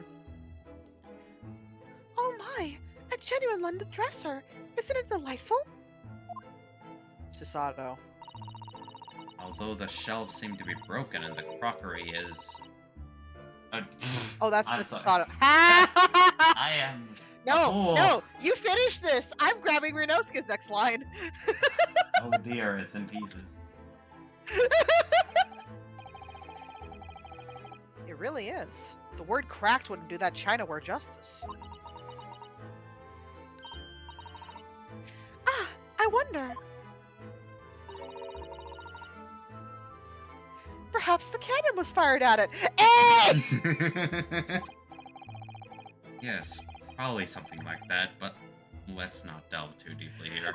No! We need to delve into it!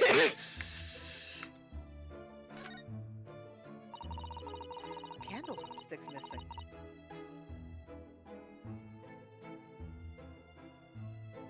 This old candle holder looks a little out of place here, wouldn't you say? Yes, you're right. It's clearly supposed to be gold, but it's almost completely black for some reason. Gee, I wonder why. That old thing, yes. It's just a cheap piece of ironmongery. Gimcrack, really. I wonder if it was used to clean out the inside of the cannon.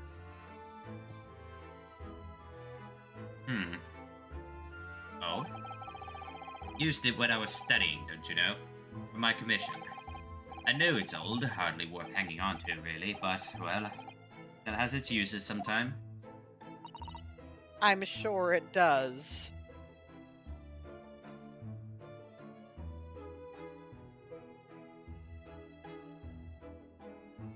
Of course.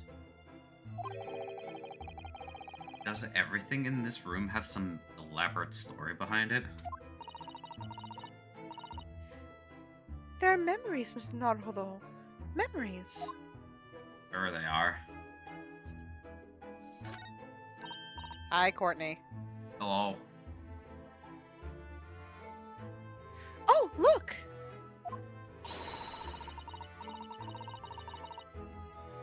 What a wonderful collection of cakes lined up on that gleaming silver cake stand. Lined up. It's more like someone has half demolished them to me.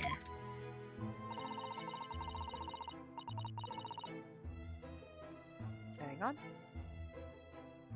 Afternoon tea is a time of indulgence, you know. It is quite the English way.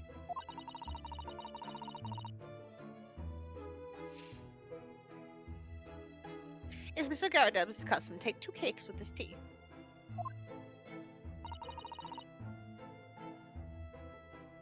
That sounds delightful.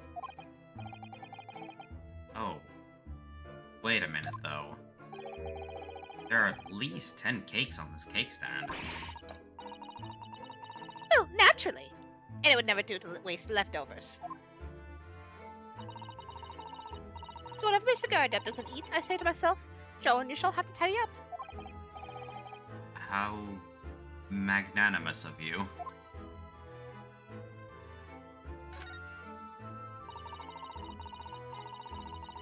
This window looks out over Briar Road, where the young woman was attacked.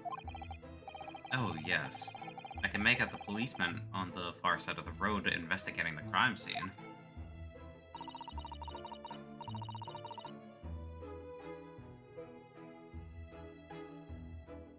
The glass is rather murky, isn't it? You can't see very clearly. Is this thing open at all, I wonder? I shouldn't underestimate the bitterness of a London winter, sir. Sorry? As soon as you open that window, the tea will freeze in the pot.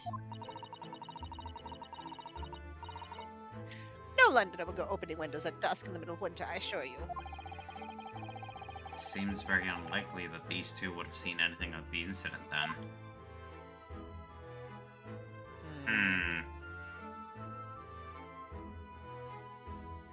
Else of note.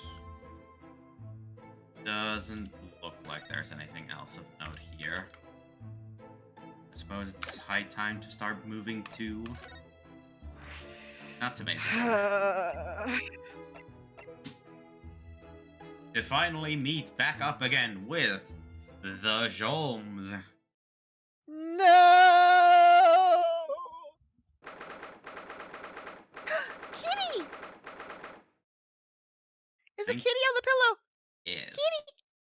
19th of February, Mr. Natsume's room.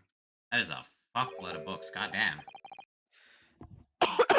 Yeah, that is a shit ton of books. Holy shit. But just look at this place.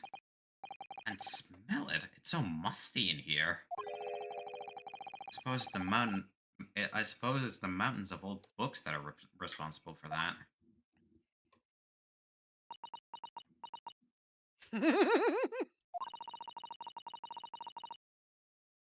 Susato's face.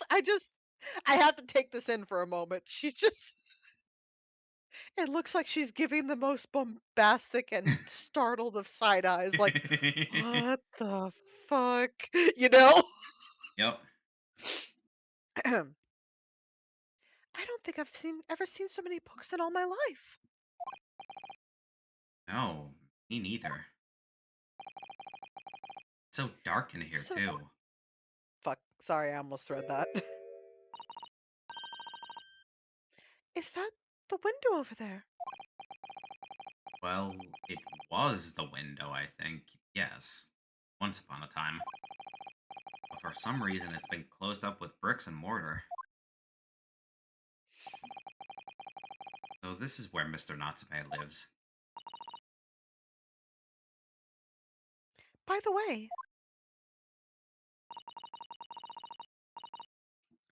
I haven't spotted Mr. Sholmes anywhere, have you? Oh god, don't summon him. Don't summon him. Don't summon him. No, that's true. But according to what Mr. Garadebs told us, the great detective should be around here somewhere investigating.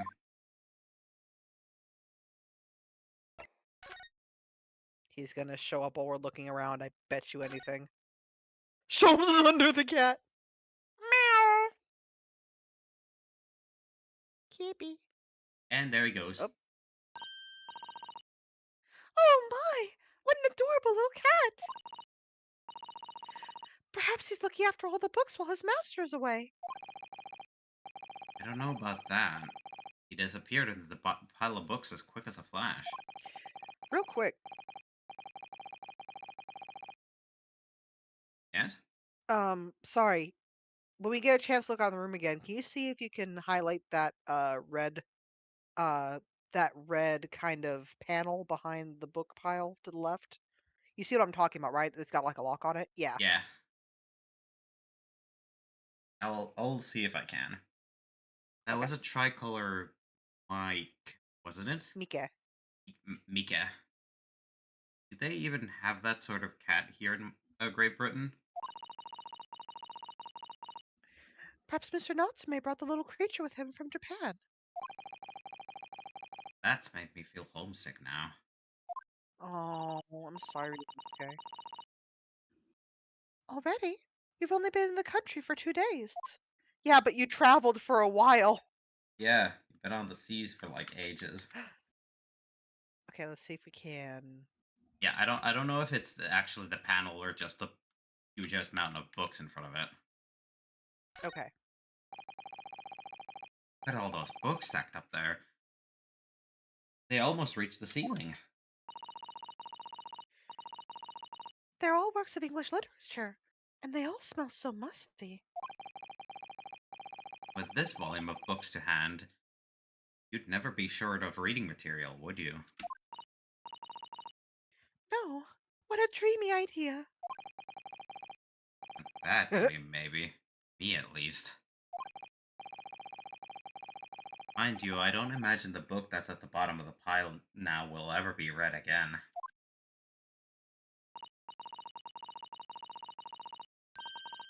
Ah. Oh, okay, sorry, I'm gonna try to give this reverence. So reading it is an experience that comes but once in a lifetime, just as the tea ceremony teaches us. I certainly didn't expect the conversation to turn down the path of tea ceremony philosophy. Ah, I Damn. can! Oh! Yeah! This Excuse me. appears to be some sort of meter on the wall here. It looks very robust. Wonder what it's for. There's a slot for inserting coins here, too.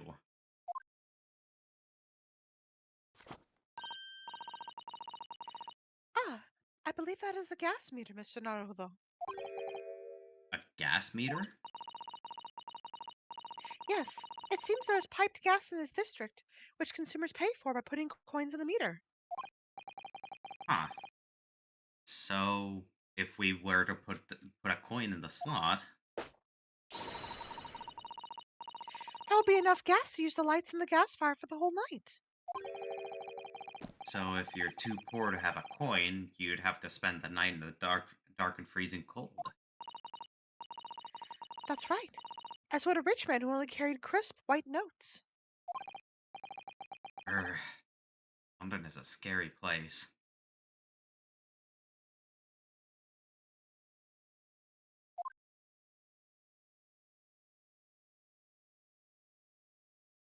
Yeah, I was about to say, I thought gas meters were around before the 1900s. Yeah. Okay.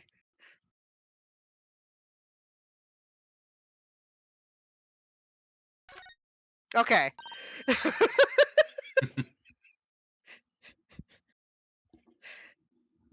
You're about to confuse me, Silver. Okay. Oh, look! It's a beckoning cat from home. It's a bit it's a bit big and bulky, isn't it? Surely Mr. Natsume didn't bring that Maneki Neko all the way from Japan with him. I hardly think you're in a position to comment, Mr. Naruto.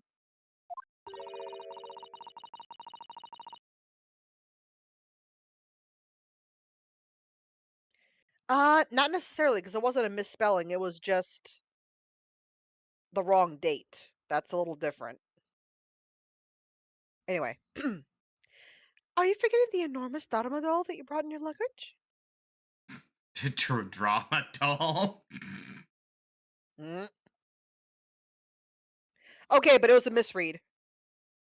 Corn tea? Corn tea. There it is! There it is!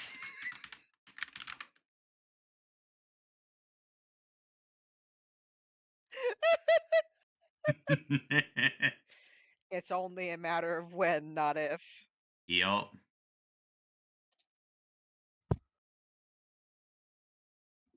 Okay. Well, it can be dangerous traveling abroad. What an unlucky charm. Well, I imagine Mr. Natsume wanted the same. And this cat is sure to beckon good luck to him. It's not doing a very good job so far, is it? Oh. You mustn't say such things. I didn't say a word. Why are my eyes such giveaways?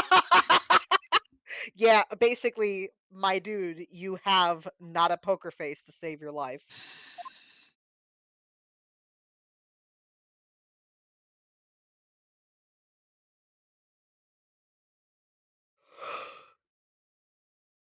No, that's that. Paper. Lots of crumpled up paper. Look at all these balls of paper on the floor. There are notes scrawled all over them, in English. Looks like the waste paper basket is full. So full they've just fallen out.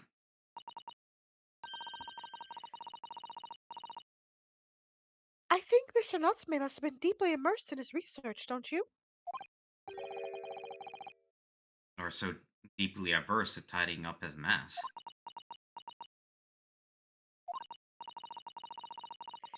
I wouldn't like to speculate which is closer to the truth.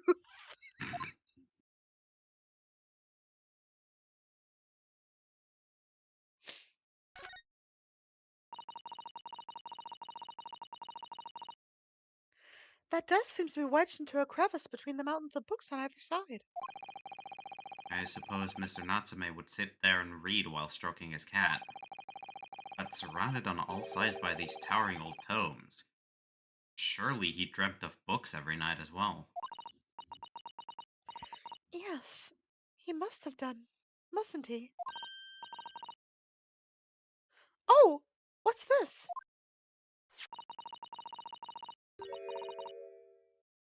It's a receipt from a second-hand bookshop.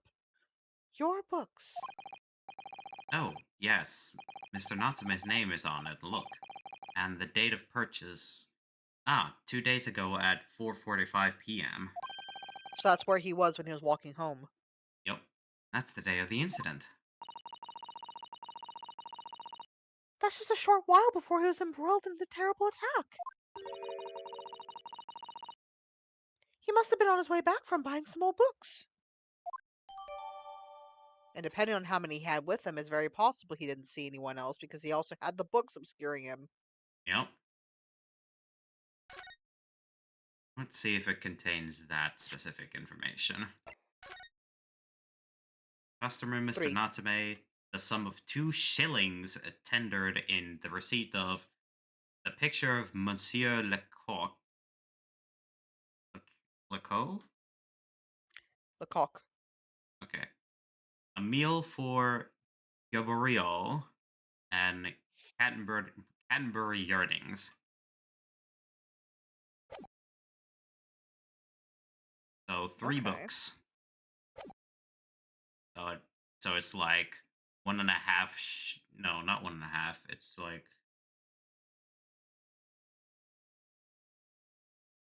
2 divided by 3, so that's what? Little over half a shilling for each, so that's like 60 pence, 66 pence per.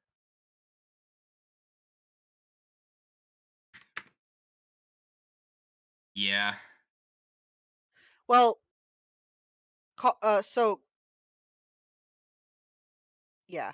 But also Courtney, coq, COQ in French is referring to chicken. So yeah, that's like it's just coq. So coq au vin, for example, is chicken cooked in wine. Could you even call this a window? I think so. It was a window one time after all.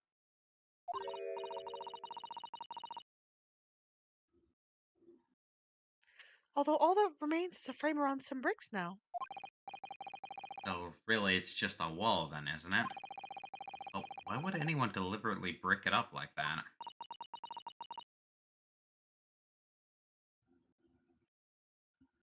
I'm afraid I have no idea. I guess for insulation.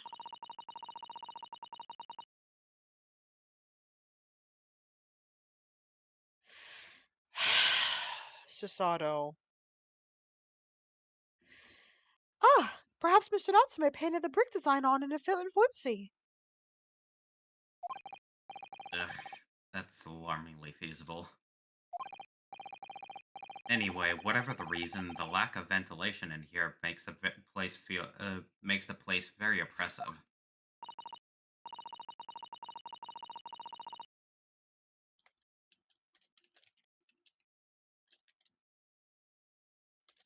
It does. I imagine being cooped up in a room like this would be extremely trying.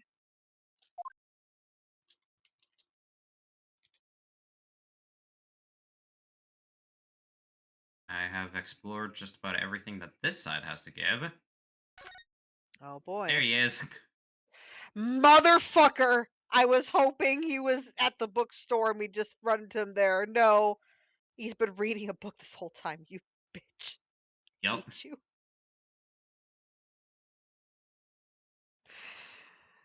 I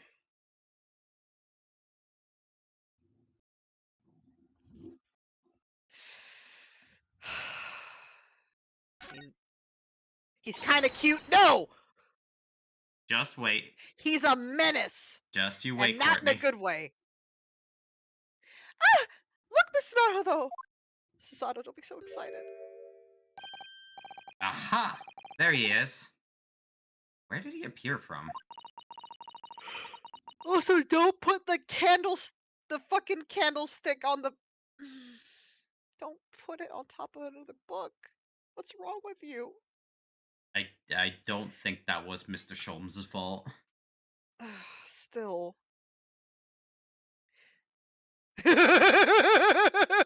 Silver's so pissed. He seems to be engrossed in the pages of an old book. won't mind if we disturb him. Hello, Mr. Sholmes. Ah, God, you two! Why would you summon him? Good day. Why? Now, let me see.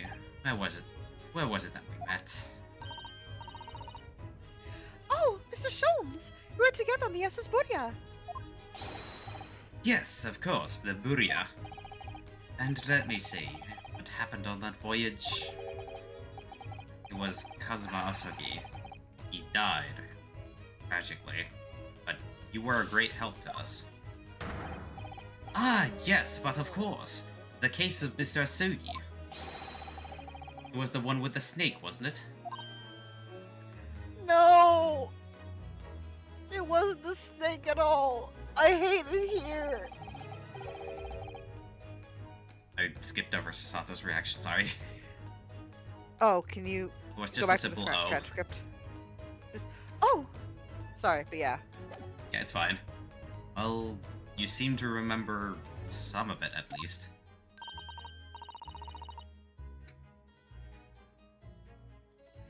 Do I have to read this?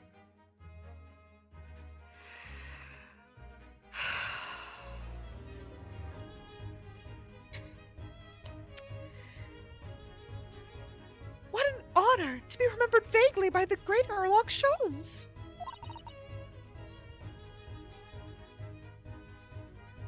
This is Mr. Oh, no, my dear madame, hold your tongue. I pride myself on my superior powers of recollection.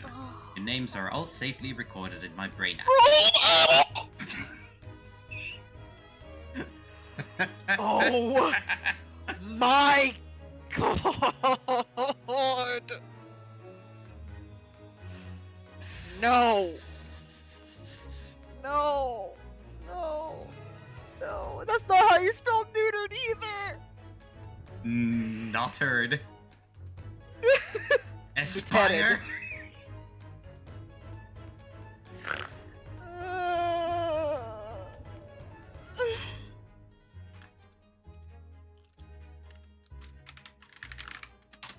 I hate it here.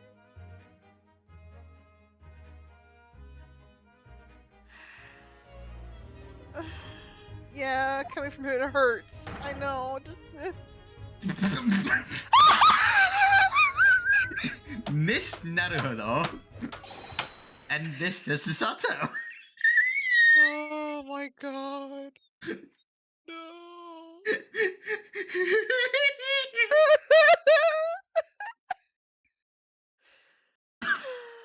Bane cell? So.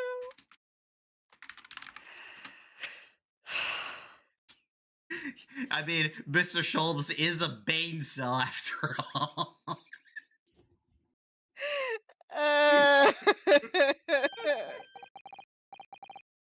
Try the other way around, Mr. Sholmes. I lose the first round. I hate it here.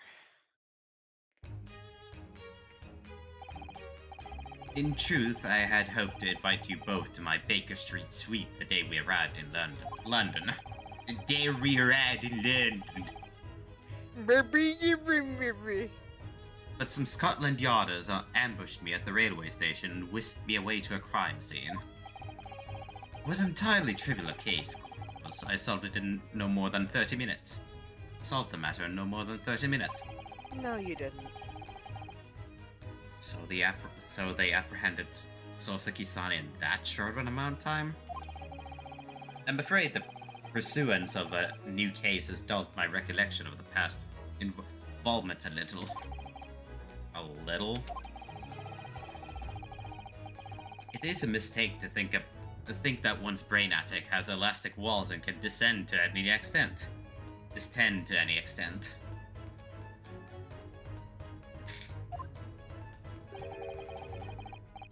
I do my best to forget useless facts unless they should elbow out the useful ones. Yes, those are my own words of inimitable wisdom, you know, from an adventure entitled A studying scarlet. Scream. Please, there's Let no me need out to of quote this yourself. hell. Please, there's no Voidlings, need we to have to quote band yourself. together. I'm so sorry. But yeah, fucking no. Voiders, we have to band together. Come on, Voidlings. We have to stand strong, hold the line. Please, there's no need to quote yourself. I don't always remember my pearls of wisdom, but unfortunately my associate pens them beautifully. He means Iris, I suppose. Mr. Sholmes. We have some extremely important questions to ask you about the trivial case you just mentioned. Goodness, what an earnest expression. My dear madame, I should be only too pleased. And this murky room is an apt place to discuss the murky case.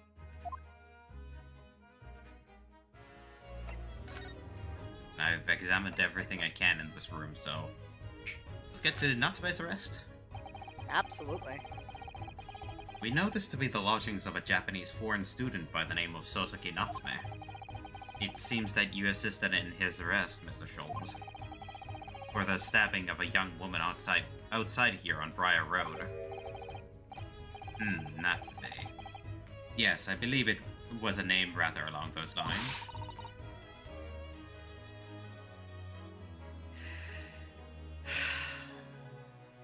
Rose, I'm so sorry.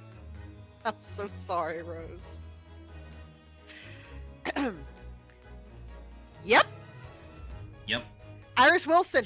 She has a medical doctorate at the age of 10 and is also an inventor. Here she is. One Iris They're Wilson. roommates.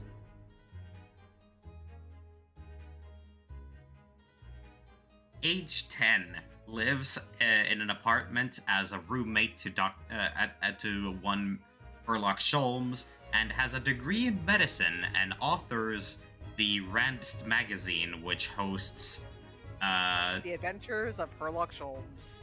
Yup.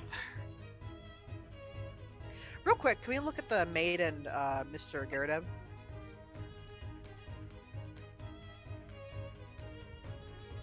Mm-hmm.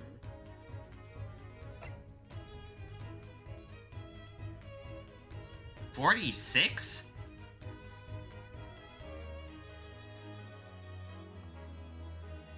How the fuck are you 46 and you look like no, bullshit. Look at him.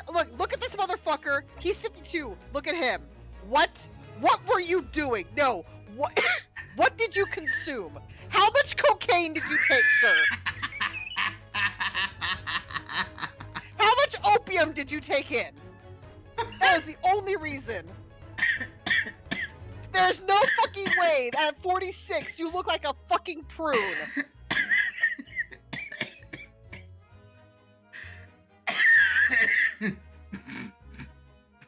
Male stronger than Silver Fox. Down, girl.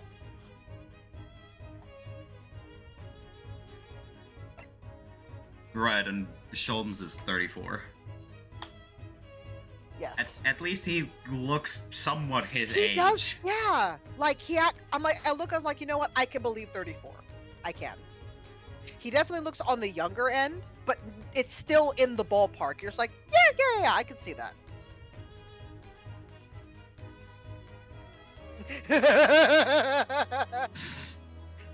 So you do have. Oh damn! I'm sorry. I'm gonna wind that comment back. Anyway, moving on. But Mr. Natsume denies it. Was it really justifiable to arrest someone so little? Nah, I'm not saying it, Courtney. You can't make me. I'm sorry, Mr. Sato, but I have not the slightest idea what you mean.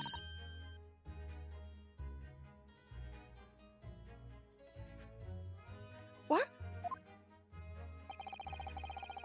I believe he was looking Susato-san squarely in the eye while feigning ignorance.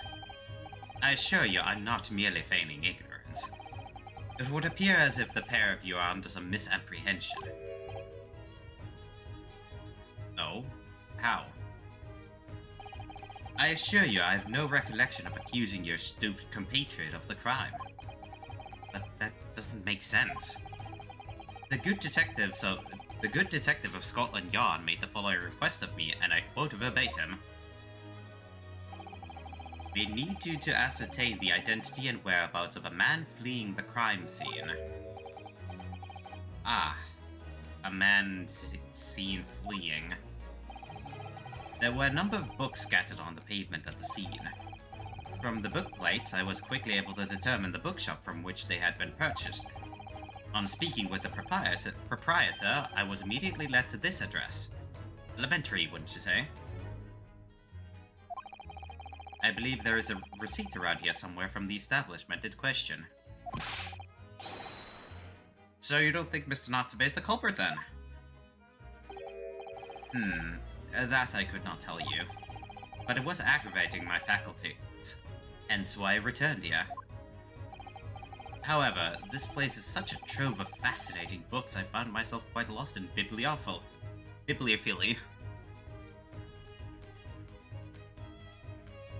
Bibliophilia.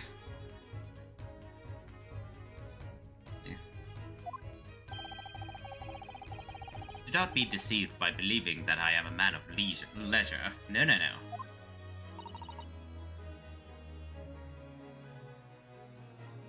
Bibliophilia. Probably. I don't know how it's pronounced. Bibliophilia.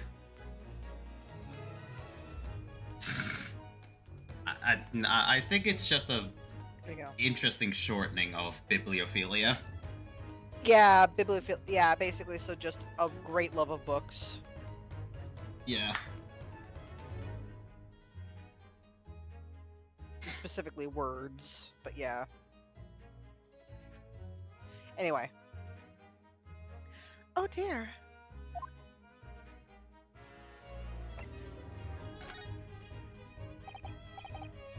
Ah, tell me. Have you encountered the landlord of these lodgings? Yes, Mr. Garideb, a retired military man.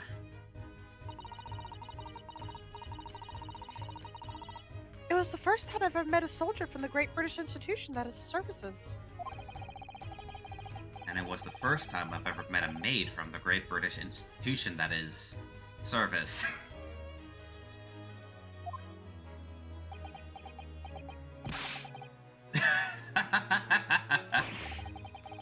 I didn't think it was that funny.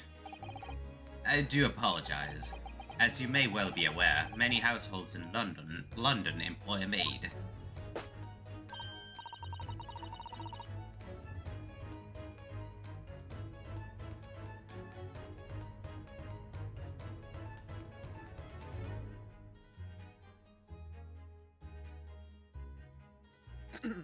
Yes, I read as much in my Great Britain primer. And so conversely, whether or not a household employs a maid has come to betoken the social standing of those dwelling therein. Betoken their social standing? Sorry? Put simply, my dear fellow, those who employ at least a single maid are considered middle class. Those who do not are beneath that. In those upper echelons of society, of course, households employ enough staff to constitute a large family.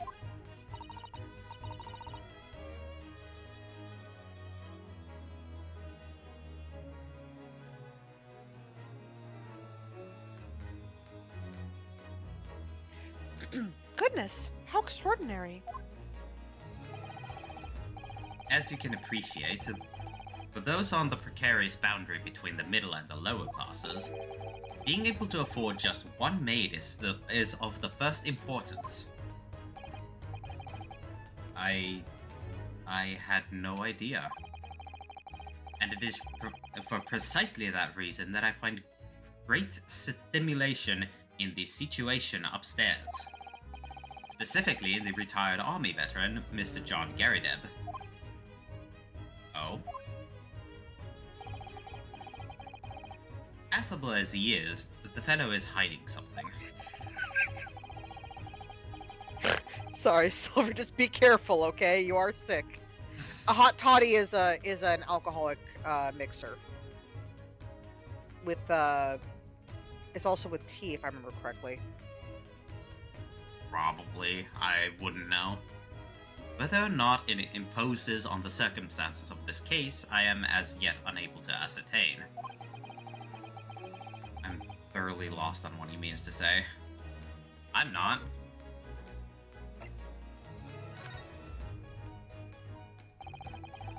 This room is thoroughly suffocating for the soul, my dear fellow. I assure you, any man whose lot it is to dwell in a place such as this will stab somebody sooner or later. Hmm?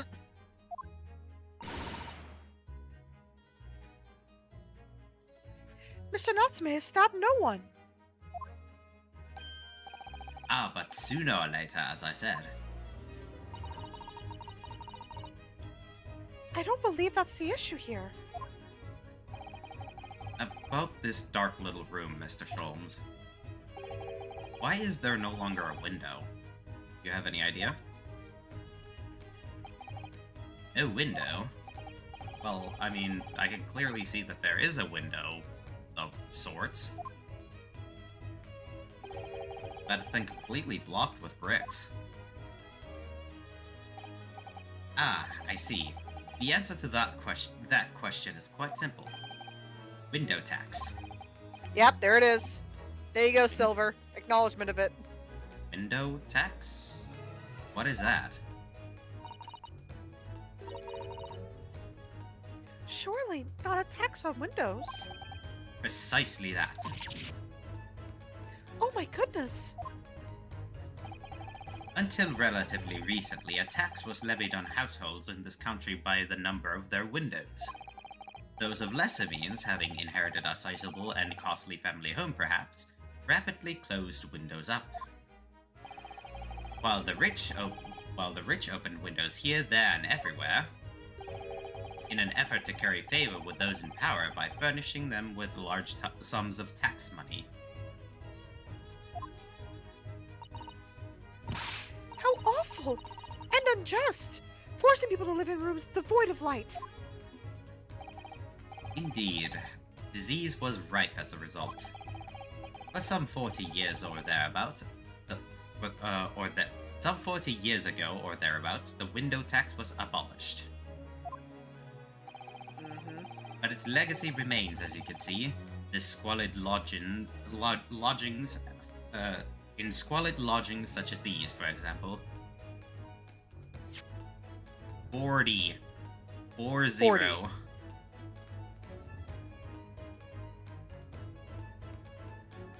So 40 years ago, before now, quote unquote, in game time, the window tax was abolished.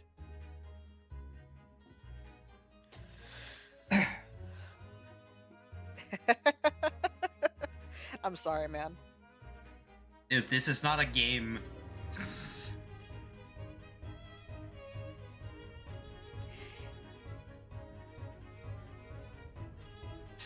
This is not a game that should be viewed under the lens of realism, because this game is not realistic for the most part.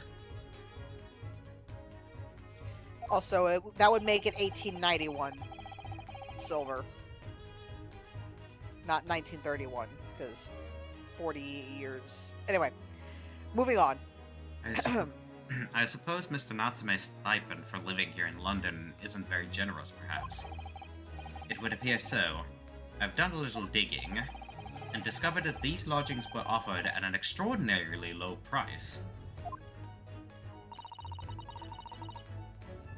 Because the room here is so awful, I should think. Apparently, Mr. Natsume only moved in here about 1 week ago. Yes, that's correct. However, I don't believe the low rent is explained by the shabby nature of the accommodation. No? Still, that is of little relevance here. A matter not worthy of further attention. Are you sure about that? Are you sure? I'm curious now. And that's the end of that line of discussion. Well, I believe I've told you all I can now. Thank you, Mr. Sholmes. Ah, yes, Mr. Naruhodo. Was it not your intention to become a practitioner of law? You remembered that, did you? Will you perhaps be offering your services in this very matter, I wonder? To the occupant of this room, Mr. Natsume, was it? Hey, you got it right. I'm not sure. Not sure? On what grounds?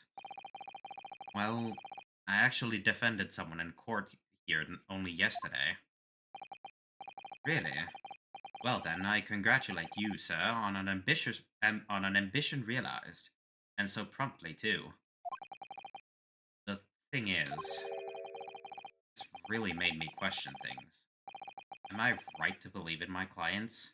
To trust in their innocence? Yes. Trust. Mr. Sholmes.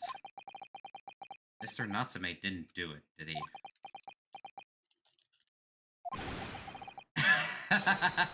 My dear fellow, I haven't the first idea. Oh, but I thought that's why you were here. Didn't you come back to investigate?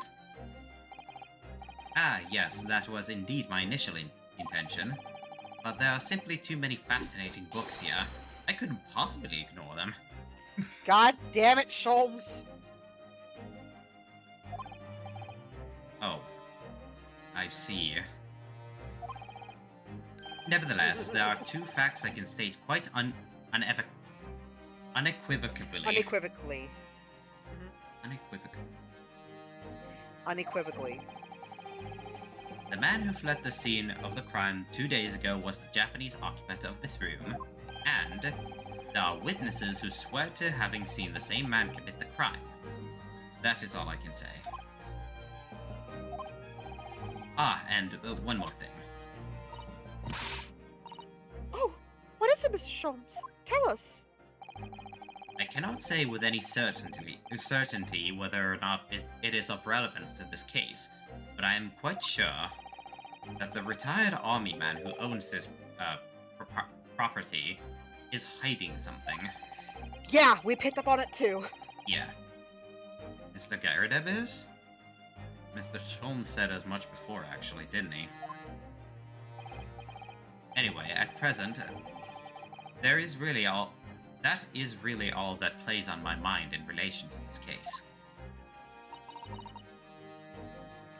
Mr. Naruhodo, as yet our investigations have uncovered nothing that could help establish Mr. Natsume's innocence. No, you're right. Perhaps it's time we probed a little deeper into Mr. Garadeb's secret. Just remember, I cannot be sure whether the landlord's secret will prove to be of relevance or not. But I wish you every success, of course, Mr. Naruhodo. And he's going to just, meanwhile, hole up here reading, isn't he? Busy man indeed. Yeah, I knew it! He's gone back to his book in the corner of the room. Excuse me. I knew it. Yep, there he is. Just chilling.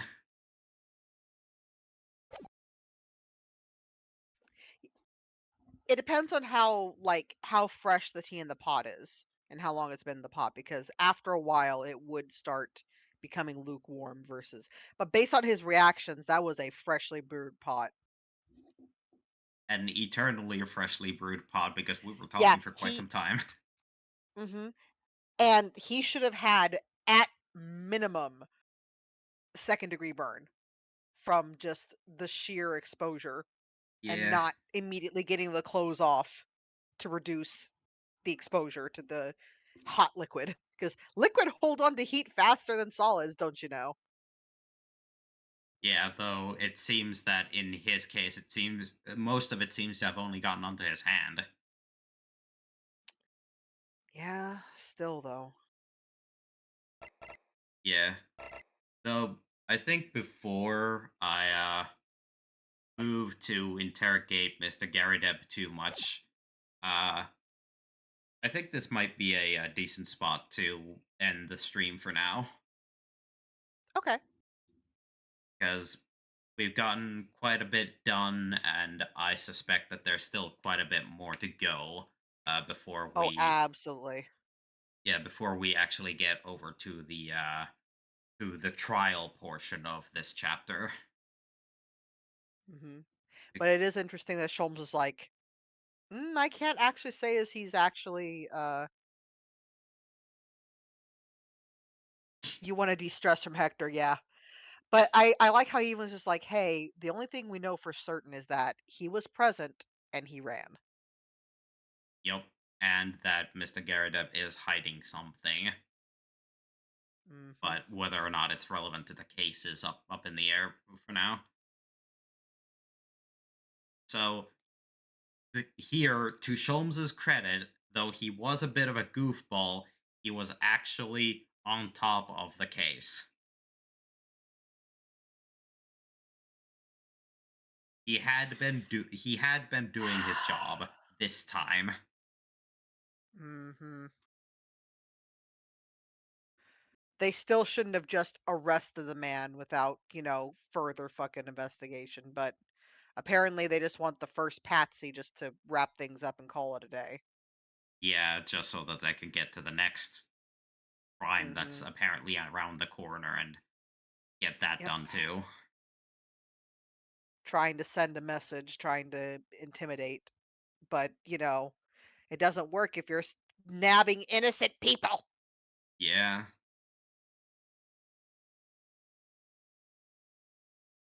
And it does intrigue me that apparently the Reaper of the Bailey used to go after the highest profile criminals, only to now just go after whoever he seems to give a damn about.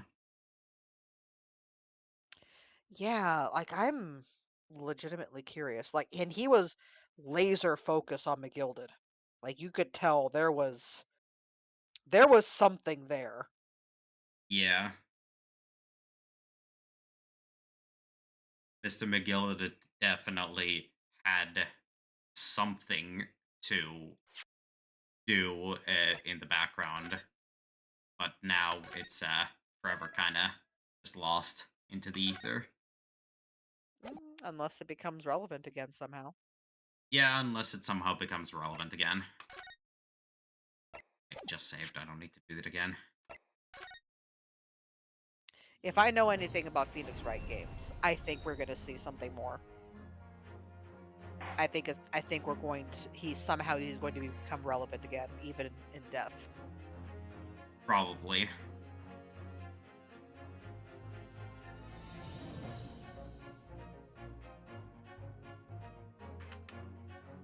But, yeah. This was pretty fun. We got a good chunk done in the 3 hours that we've been streaming. Yeah. And we will likely get some more figured out next week. Yeah. This Sunday, which is gonna creep up on us sooner than later, I will be playing more God of War Ragnarok. It's been definitely worming its brain worms back into my brain, and I'm hopefully going to see it through to the end this time. Fingers crossed. Yeah. And next Wednesday, it's going to be Resident Evil 4 Remake Separate Ways, which we see Ada's side of things. Oh boy. I would have liked to do OG Separate Ways, but that crashed the game for whatever reason, so I'm not going to be doing that. Unfortunately. And next Friday, obviously, Great Ace Attorney Chronicles. Yeah. Without much else for me to say, thank you to all my lovely little boilings for coming to watch me today. My name is Chaos/Noid, and that is Fire. We shall see y'all somewhere else in the void. Bye! Goodbye.